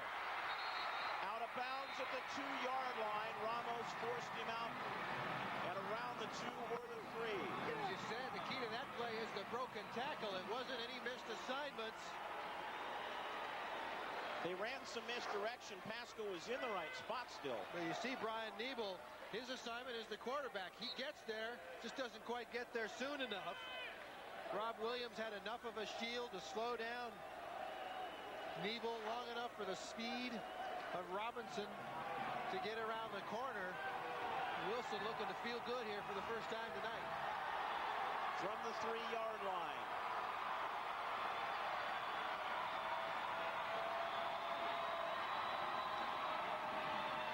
Robinson wrapped up in a hurry that time. Tried to run short side option, and the Bulldogs swarmed all over him. Niebel, Smiley, Vincent, all there for Pasco. Well, that short side pretty well occupied, too. Wilson had nobody split to the right. Lots of white-shirted, big backsides occupying space inside there. Wilson's going to have to call for a timeout. They started to bring a man on the field, Jamal Abdullah. Then he sprinted off. They're not seeing the signal for the timeout, are the players. Pitch for Trufant. He's swarmed under again. Pasco brought everybody that time, and he's dropped clear back at the 11-yard line. Well, look at those guys run. Unbelievable pursuit right there. Once again, Ippolito Malloy is in the backfield, forces Robinson to pitch it very quickly. Brian Niebel and his Bulldog mates, you can see just the speed of Malloy to make that play, and then how good a defensive player is Brian Niebel. Wilson has called a timeout this time. There was a lot of confusion before the previous play. They run one, but they now are facing a 3rd and goal from the 11-yard line. Robinson got him down close, but the Rams will have to come up with something. Hi, I'm Brian Habib with the Seattle Seahawks. Throughout my career, I've learned that respect is a key to success. Since my days as an athlete for Ellensburg High School, I've respected my teammates, coaches, officials, and opponents. I was proud to represent my school and my community. It's important. Take the lessons you learn on the playing field and put them to work in everyday life. Respect. It's what I give. It's what I expect. Do the right thing. Just play fair. Your Seahawks and the WIAA urge you to let your sportsmanship show. Just play fair.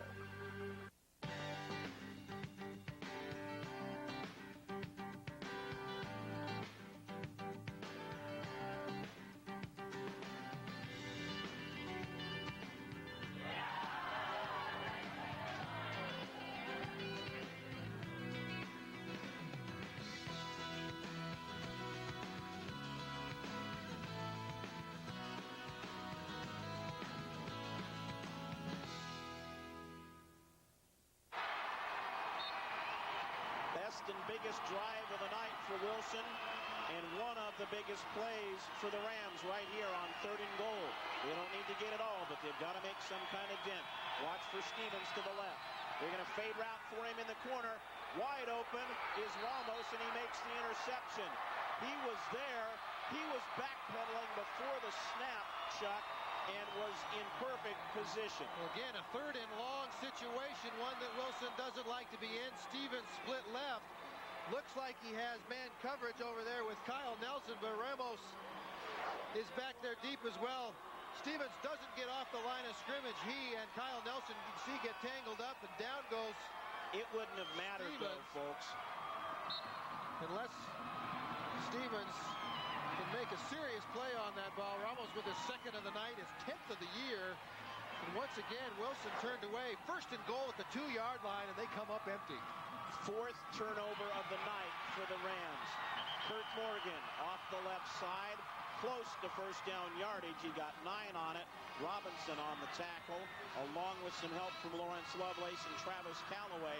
These Wilson kids, though, are going to have to emotionally pick themselves up off the deck right now. Well, they're only down 10, but compared to what they're used to, it's like they're down 40, because they're used to being up 30, 40 points, and plays like interceptions from Efren Ramos are piling that frustration on the Wilson Rams.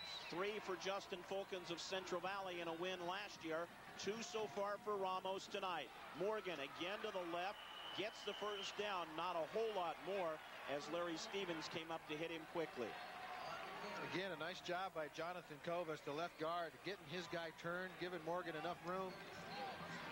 The other thing to watch here, Chuck, is if Pasco sustains anything, regardless of whether or not they score, but if they move the ball down the field after this 4th Wilson turnover, they'll be into the 4th quarter before the Rams get the ball back. Again, the best way to stop this potent Ram offense is to keep them sitting. And Pasco's done a good job of doing that. Morgan again. The workhorse in this drive That time of possession number at halftime, 15 minutes to 9 minutes in the favor of Pasco. And this third quarter story has pretty much been the same. Callaway on the tackle.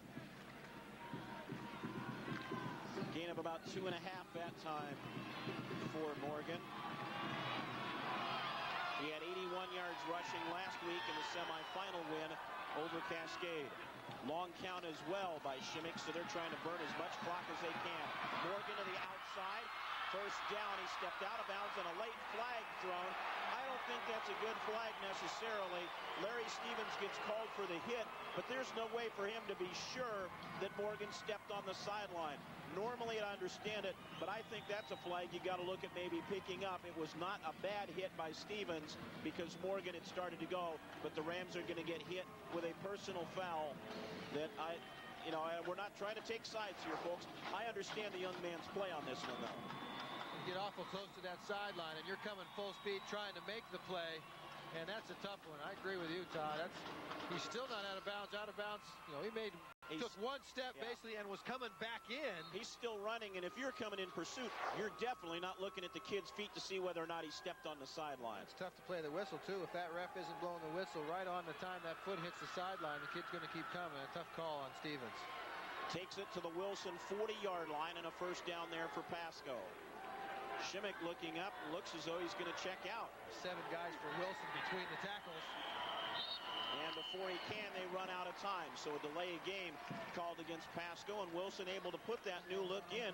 And we saw Shimmick get confused by it, Chuck. I think he was going to go outside with all 7 guys. 7 guys for Wilson in between the tackles. They were coming man-to-man on the outside. He was going to go to that audible where you run the fade route more than likely to the outside receiver. In high school football, you cannot see the play clock. The officials keep it. Difference there between Shimmick, who probably does not check off that often, and somebody like a Brian Lindgren at DeSales with that offense. He didn't know how to get the play signaled in, and I think he was checking with the sideline for approval to make that check off. Just kind of stood up, didn't do much for a minute. Rolling behind his tight end that time, Brandon Cania.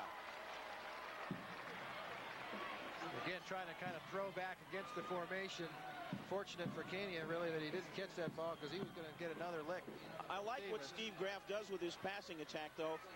They've run that little floating pocket, and they generally drag middle with one of their, it's been a receiver or the tight end. That's been their sort of their bread and butter pass. It's almost a misdirection passing game. You kind of run everybody that way and have the quarterback look back against the grain. Cania limping off the field after that play, just favoring one ankle and a hip a little bit as well. Got hit on the incompletion pretty good. Trips right for Pasco on 2nd and 14. Over the middle, Nebo. First down inside the 25-yard line. Robinson on the stop along with Sean Patterow. Steve Graff said when we need a first down, when we got to have one, this is the guy we go to. Yeah, Nebels wobble, but they don't fall down until they pick up first down yardage. Good job this time. Shimmick kind of looking right and then coming back to Nebel. Again, over 6 feet, over 200 pounds. Big target, catches the ball with his hands. 2 catches good for speed, 4.7 in the 40. 2 catches for 80 yards and a touchdown last week, and he flexed that time. Doesn't that have to be Nebel's novel? And he wobbled that time before the snap. It's the second time he's done that. The flag got thrown, and they should have blown the play dead, I thought, but looks like they'll make the procedure call or the illegal motion. Kind of reset himself. It is a dead ball, so that should have been blown dead, and we also should get the clock reset as a result. Ball start, offense. 5 yards marked off against Pasco while we wait for the next snap. Here's Tom Glasgow. Todd, Chuck, I think it's very intriguing to watch Kurt Morgan run the football this evening with the broken left hand. Suffered last week against Cascade. That left arm only comes into play when he's carrying the football, when it absolutely has to. Give him credit for hanging in there, but you also have to wonder if he's more prone for a fumble situation. We'll keep an eye on it. Trips right again for Pasco. Time over the middle for dropped by Elfering. Elfering wide open, had gotten in front of Trufant, little combination route there, Chuck, and he actually had two guys that he could have gone to, and Elfring just did not hang on. Did a great job of picking out a wide open receiver right down the middle, and a great throw from Shimmick.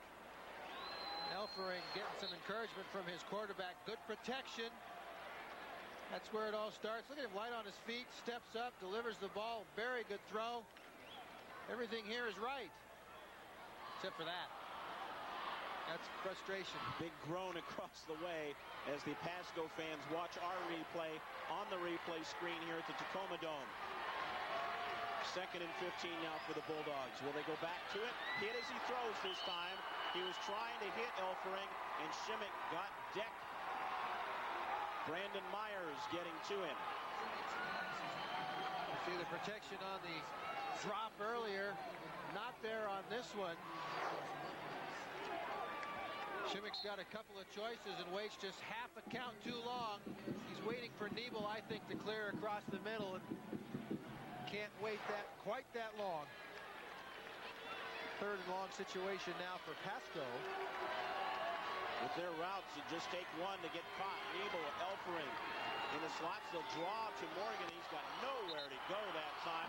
The twin 60s, Myers and Jordan, 66 and 68 in there, along with Jeremiah Futch. A frustrating series. Well, especially when you have the potential. They're looking at a field goal here. They're going to bring up their coach. Steve Graff says that Lance Kostoff has a great leg. This is a 50-yard, make it 49 potential field goal attempt. They're going to spot it a little bit shorter. This would be a record field goal for the high school state championships if Kostoff hits it. From 49, has distance, it's fading, it's wide to the right. Pasco fans were up jumping, but it just missed. It would have been 4 yards beyond the record field goal for the WIAA championships. So Wilson survives a dropped pass that could have been a potential touchdown, and the field goal goes wide. Time running out a little bit on the Rams, but they will have a chance without giving up any further points. College basketball coming your way on Fox Sports Northwest. The Washington Huskies take on the Gonzaga Bulldogs in preseason action. Live Tuesday night at 7:30. The Bulldogs taking on a West Coast Conference powerhouse in Gonzaga. That's Tuesday at 7:30 right here on Fox Sports Northwest. Larry Stevens wrapped up for no gain on that play. And the Huskies are going to have to bounce back not only from their loss to the Connecticut Huskies in the Grade 8. They were knocked off on the road today at Boise State. Broncos play well at home, give them credit, but 69-61 against the number 14 team in the country is a big win for Boise State. Tough place to play. Washington. It's not lots of miles over the last week or so. Not going to, Hawaii to the Grade 8 to that. Not going to make Dan Munson any happier, because you know now the Huskies will be revved up for a win in that Tuesday night game. Wilson without a score.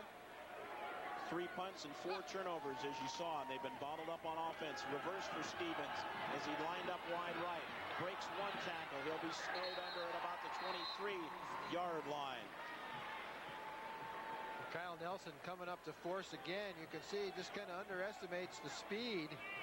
Nice grin there by Stevens. Of these Wilson players like Larry Stevens. He's coming up to make the play, trying to keep Stevens on his inside shoulder, and Stevens covers a lot of ground, gets to the outside shoulder in a hurry. And again, Stevens had the big game last week. 1 rushing touchdown, 1 receiving touchdown, and a fumble recovery touchdown. He's a good guy, too. 6'4", 205 with good speed. Another 3rd and long for the Rams. Robinson readjusting as he slides Stevens further out in the passing alignment.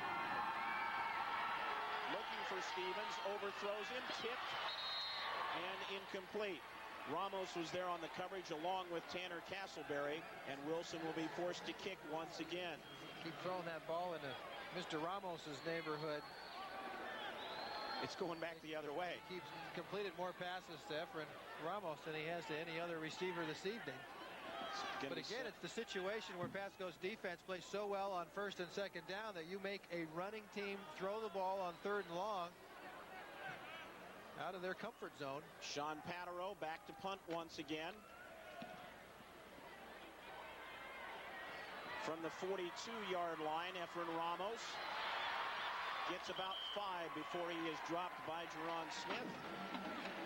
Pasco will have the ball near midfield after the 35-yard punt.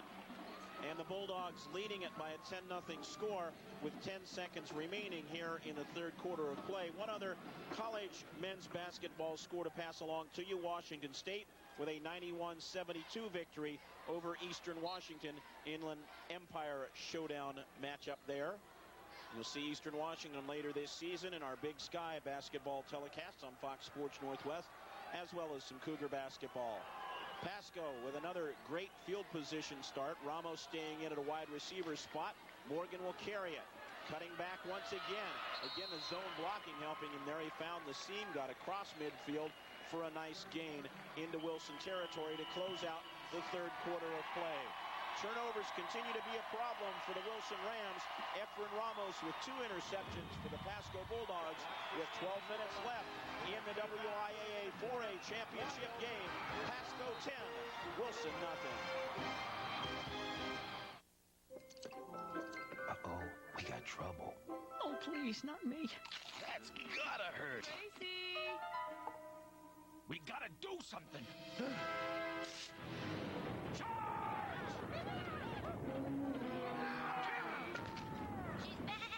Run, monkey, run! I'm not gonna make it! She's got monkey. Mom! Go eat someone your own size! Got milk. Don't miss John Jacobs and the Power Team Wednesday, December 2nd through Sunday, December 6th, 7 p.m. nightly with matinees at 3, Saturday and Sunday. John Jacobs and the Power Team, the world's greatest exhibition of power, speed, strength, inspiration, and motivation. Your family will never be the same again. The Power Team at Word of Faith Center in Kennewick. Hi, everybody. I'm Dan Deardorff. Where would you go for a home equity loan? Well, banks have the best rates. But banks only lend money when you don't need it. Advana National Bank is different. Got to move all your accounts there. Nope, just call Advana. One of their loan specialists will show you how to use the equity in your home to pay off all of your bills. Get one low monthly payment and save hundreds of dollars a month, plus a tax deduction. Call Advanta at 1-800-580-1015. You don't need to have money in the bank to get money from a bank.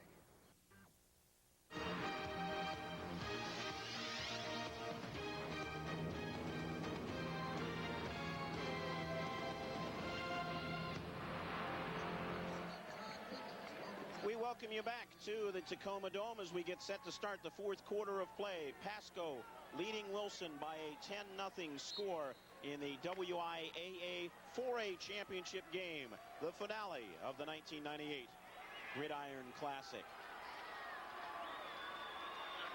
Josh Shimmick handing once again to Kurt Morgan, the busiest man on the field for Pasco tonight. He gets a first down inside the Wilson 40-yard line. Robinson amongst the tacklers that time for Wilson. Pasco getting the lead. Going to try to run the clock. Little clock watching starting to go on the bench right there too. And Kurt Morgan's done a good job.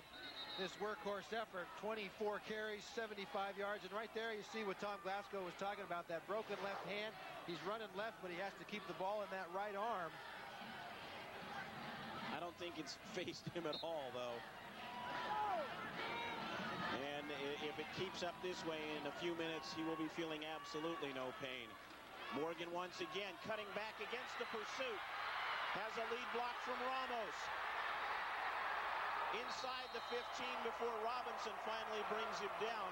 And again, he cut back off the lead block and was able to take advantage of over pursuit. Just stay alive, cut back, keep kind of working your way upfield, almost like a skier slaloming his way down the field. 25 yards gets him to the 100-yard mark. But you can see Pasco on defense, they get off blocks. On offense, they stay on their blocks, hold their blocks, give Morgan a chance to stay alive and run down the field. There's the over pursuit, and he turns back so well. 59 of those yards have come here in the second half, so in about a quarter and 2 plays, he's rushed for nearly 60 yards. He'll get it again. Boom. See ya, Brandon Myers. 225 pounds worth of burial right there. Closing down. You can see that backside just didn't get blocked. And he's got a big backside. That takes him back down behind the century mark now with the loss. But again, as we said a while back, more importantly, this continues to burn clock. Wilson can certainly score 10 points in a hurry. Again, that's only 2 plays for them, but they haven't shown the ability to. Pasco's got 7 consecutive shutout quarters now. Morgan for a couple. Pasco's not thinking about kicking a field goal because you want to be more than 2 touchdowns up on this Wilson team. A field goal here still leaves them within 2 plays of being behind. Jacob Culver leading the tackle that time along with Brandon Myers. I think the interesting thing for Pasco as well, Chuck, is they've been able to maintain the lead. They've been able to let the defense do its work. They haven't had to go to the passing game, which they can do. Well, they run the ball effectively. They've done a great job not turning it over, not giving Wilson any more possessions. Plays run is definitely a huge number in Pasco's favor. They spread it open again, rolling out. Shimmick with time, throws underneath to Nebel. He's going to have to break a tackle and will not be able to do it. That time, Steve Jakimowicz, the junior linebacker, came in to make the stop. That's what you call conservative passing attack. Yeah, that way it's just a situation where Shimmick, again, much like when you're way down in your own end, when you're way down in the red zone in the opponent's end, you don't want to make that big mistake. Good decision by Shimmick of not trying to force the ball into the end zone. Kind of a ball control passing game, and as we said, now even on a 4th down, their field goal doesn't do them a whole lot of good right here because Wilson's not going to kick a couple field goals, so they're going to go for it. Pasco on 4th down. Kyle Nelson to the top of the screen. Nebel's in the slot. Underneath, catch, touchdown. Wilson got fooled and Nelson broke in. The defenders were camped out waiting for the ball. There is a flag thrown late in the Pasco backfield. Late enough, I don't think it's a... The touchdown counts. I don't think it's a holding play. Sportsmanlike, perhaps.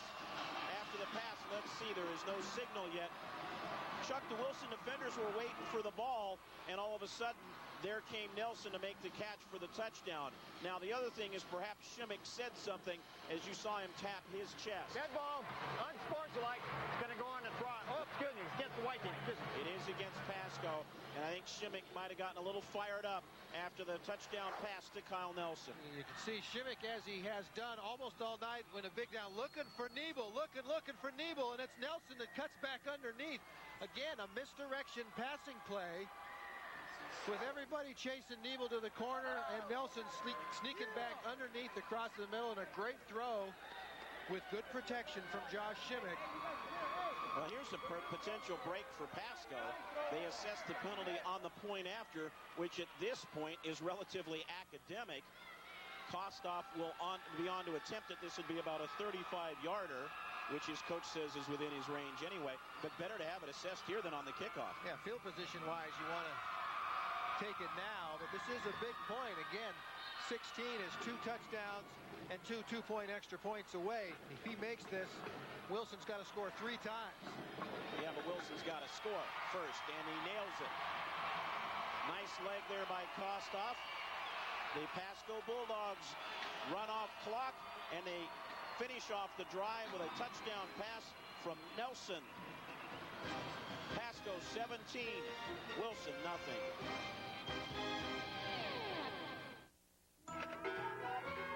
Yum yum time. Everybody's gonna get some. Mommy's got your milk, right? Oh, look. Just like milk. You won't know the difference. Almost ready. Oh, yummy, yummy. Doesn't that look good? Nice kitty. Kitty. Uh-oh. Got milk? Looking for the best car stereo deal? Go to Car Toys. Guaranteed low prices, the best selection, and now this detachable face CD player is only $129 installed free. Car Toys, a better way to go. Monday on Casio G-Shock's Rush Hour. Witness the extreme world of cycling with BMX, freestyle, jumping, and more. Get Rush with Crank. Mondays on Casio G-Shock's Rush Hour, right here on Fox Sports Net. Steve Graff and the Pasco Bulldogs are minutes away from claiming their first state championship. It would be the first for the Big Nine in a long time. We'll tell you more about that. We watch the pass again to Morgan. See, again, just coming back against the grain. Larry Stevens, the only Wilson defender, really knowing where Nelson was going. Some happy Bulldog fans came across the field, and that's action right there. Was part of the reason they had to kick a 35-yard extra point. 17 years since the Big Nine has claimed a state championship. Richland winning over Kent Ridge by a 7-6 score in that ball game. The Big Nine did not put another team into the finals until 1994. And as we said, they've run 4 out of the last 5 years, and they've been unsuccessful with the other 3. Walla Walla in 94, Kamayakin in 95, and Richland in 96. The kickoff going out of bounds, so Wilson will have possession. And as you pointed out earlier, Pasco's doing more in this year of playoffs than they've done in school history. They played 5 playoff games in school history coming into this year. Dead ball, illegal procedure, kick out of bounds. They're going to accept the penalty at the 35-yard line. And they hadn't won any of them. They're looking to get their 5th right now. Don't forget, weeknights at 7, Fox Sports Northwest tonight. The region's hottest sports news and features, including prep performers on Wednesdays. Fox Sports Northwest tonight, weeknights at 7, right here on Fox Sports Northwest. A little confusion in the backfield. Robinson keeping it now, trying to get to the corner. 3 white jerseys are there, and he can't outrun them all. One player shaken up. Brandon Cania holding his hand a little bit as he led the tacklers. Scott Smiley and Jermaine Johnson were also there. Yeah, Jermaine Johnson, the corner coming up to Forrest, did a great job of keeping that leverage, not letting Ahmad Robinson get around him, slowing him down enough, keeping him inside so the 3 pursuers from inside could make the play.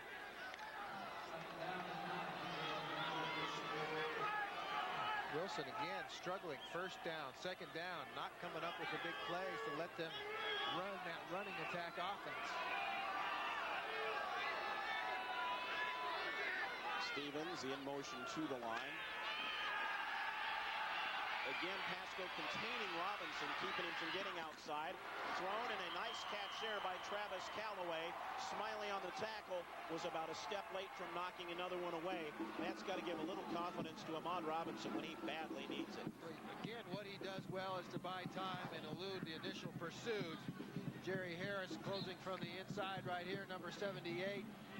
Robinson rolls to his left, as a left-hander will naturally do when he's flushed, and a nice strong throw across the middle to Callaway coming back. It's his first completion in his last 5 attempts, only his 2nd completion of the game. Trufant into Pasco territory, but again hemmed in by the sideline. It's a situation, Chuck, where they can't go to their main weapon too much without running out of time. 7 minutes, 42 seconds to go, and 3 scores necessary. Wilson's going to have to come up with one of those big plays. Again, remember last week in the semifinal win against the good Snohomish team, had 4 scoring plays of over 50 yards. It's a couple hundred yards in only 4 plays. Barely over 100 total yards here today, total through 3.5 quarters. And you saw how the Pasco defense is keeping Wilson's rushers well below their per carry average in tonight's game. Up man breaking through down to the 40-yard line is Jerron Smith, a soccer player who's picked up football as his 2nd game. Here's a little bit of the sound of tonight's 4A championship game on Pasco's touchdown pass moments ago.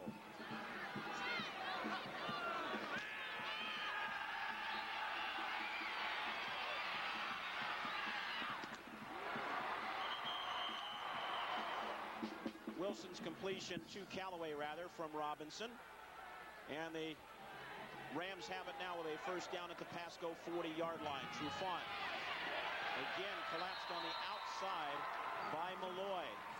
There just are no lanes right now for him to go through. Pasco's doing such a good job of getting upfield, but not clogging up and following each other upfield. They penetrate each in their own gap. There's no place for Trufant to go behind the big backsides of his own guys and the Pasco defense.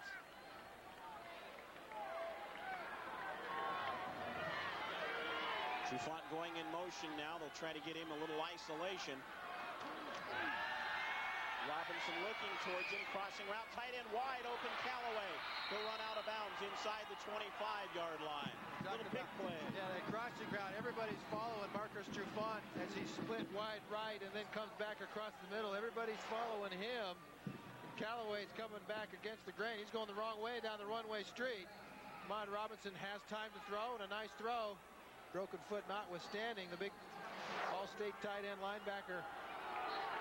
Not bad in the classroom either. Leads his class with a 3.98 GPA and gives the Rams a first down at the 23. Trufant inside the 20, wrapped up around the legs that time by Case Van Batavia. Doug Vincent, the middle linebacker, came up right there and took on the block on the isolation play. We've talked about this Pasco defense pitching shutouts. Keep in mind they've done it against the Cascade team that averages 35 points a game in the wishbone, and this Wilson team that averages 41 points, 400 yards a game. So Pasco's doing a great job. Trufant inside the 15, Johnson making the tackle there. Caney also forced him inside and picks himself up off the turf. And Nebel once again just kind of half a step late from that linebacker position to get to Trufant. It's the first time, though, that Wilson's been able to sustain a drive running its game. A couple of completions as well to get some big yardage. Pasco in a situation right now where they're willing to give up 5-6 yards a crack. They just don't want to give up 6 points a crack. Option, Trufant, a great grab. Spins out of Nebel's tackle. Ball is loose again. Pasco says they have it. Let's wait and see. It belongs to the Bulldogs. Turnover number 5 against the Rams. They have fumbled. They have lost the ball twice within the red zone tonight as well.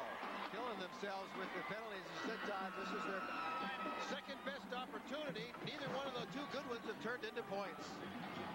Just when the Rams appeared to be trying to make it a ball game, the turnovers strike again. Pasco's ball when we come back. Step right up.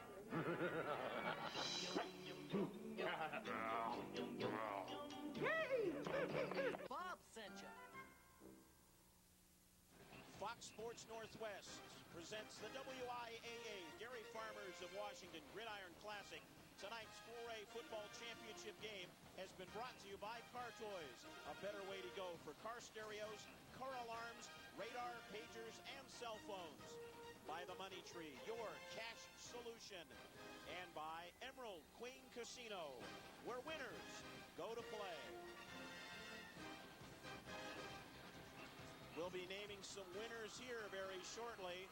And it looks like the Pasco Bulldogs are going to go home from the Dome with the Chromes, leading at 17-zip in the fourth quarter. All right, I know it's gold-plated, but it doesn't rhyme. Morgan. Over the 20. He can't stiff-arm anybody either. That's another tough thing for him. Kurt Morgan on the carry. He has been the busiest man for Pasco tonight. And there was a busy running back a year ago in this championship game. Central Valley running back Tyree Clough, 28 carries, 254 yards, and 3 touchdowns. The 254, a title game record, as well as the 28 rushes. That is until now, because Kurt Morgan has just equaled it with 28 for 109 yards. Not quite as many yards as Mr. Clough, but a productive night. There's number 29 and the record for the championship game. Tyree Clough, by the way, we should congratulate him, leading the state in rushing and named as the Prep State Player of the Year by Washington Prep Football Report. There's the new record for Kurt Morgan of Pasco, 29 rushes. And Marcus Trufant was selected as a Class 4A player. But 2 great running backs there for those 2 schools. Pretty good year for running backs in state. Clough and Trufant, Paul Arnold from Kennedy. Those guys are going to be busy visiting campuses over the next few weeks. Morgan again out to the 40, late flag thrown. Downfield. People blocking downfield. I think somebody got on the back. You have to be amazed again, Chuck, to go back to the point.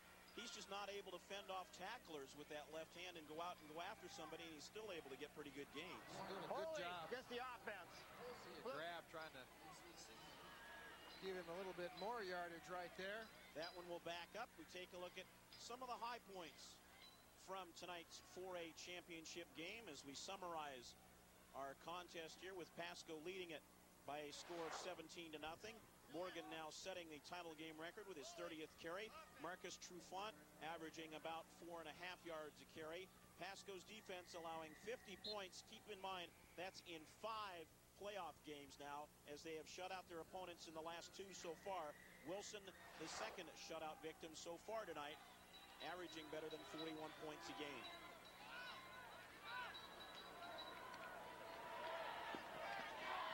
Second and 8 now for the Bulldogs, and it's Morgan once again. Nice lead block.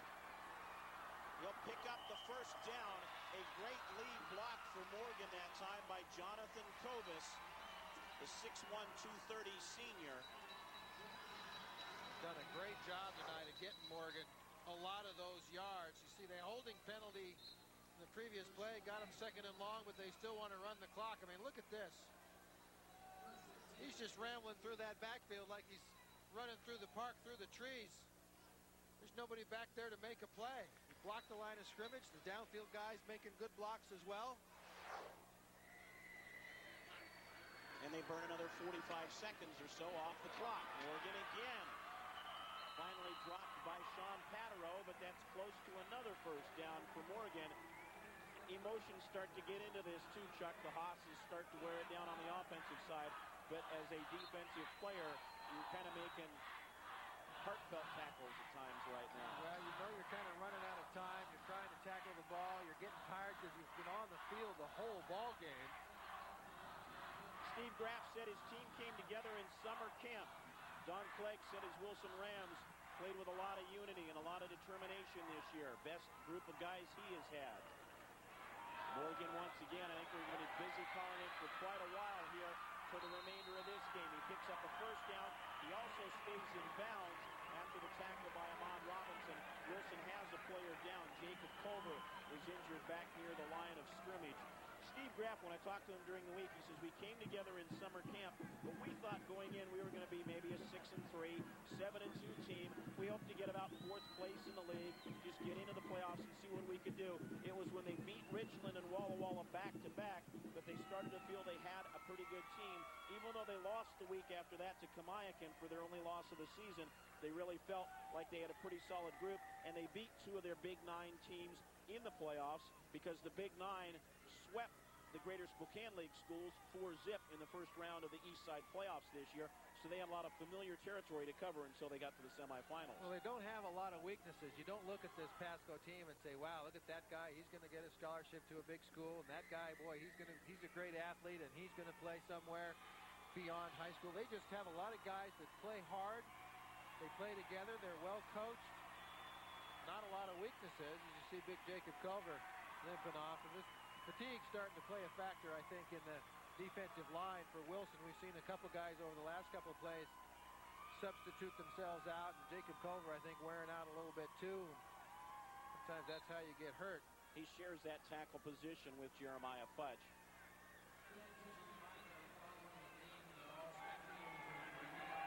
This Pasco offense has just been grinding it out, doing a great job of running clock, and that Pasco defense has just been spectacular against a very good Wilson offense.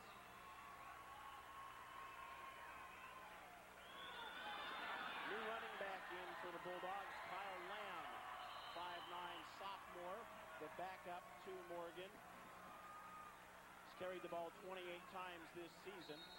And Pasco has a man shaken up now, Dennis Hansen, in the offensive line.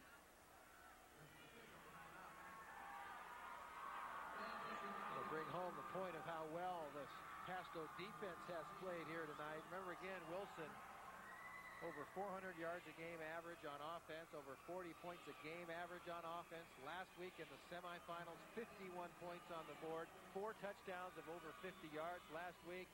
Tonight, Wilson's very potent offense has one play that gained more than 20 yards. That's shutting down a big play offense.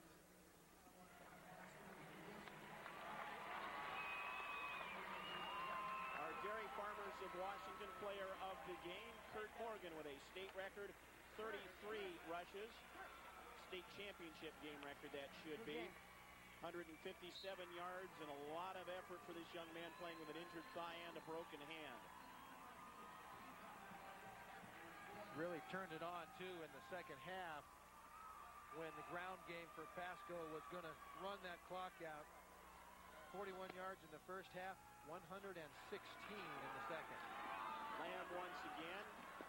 Ball popped loose. Trufant is on it. No, they say he was down. The turf causing the fumble, and you can't have that happen. Now, I want to go back to our player of the game. We need to give a little bit of credit as well to Efren Ramos for his defensive effort. Not only a couple interceptions, he popped the last fumble loose when Wilson was trying to make it a close game once again. A lot of good players, but he's been a standout on the defensive side tonight. Had a hand, literally a hand, in 3 of the 5. I want to give credit, too, to Ippolito Malloy. Great defensive effort. Nebel comes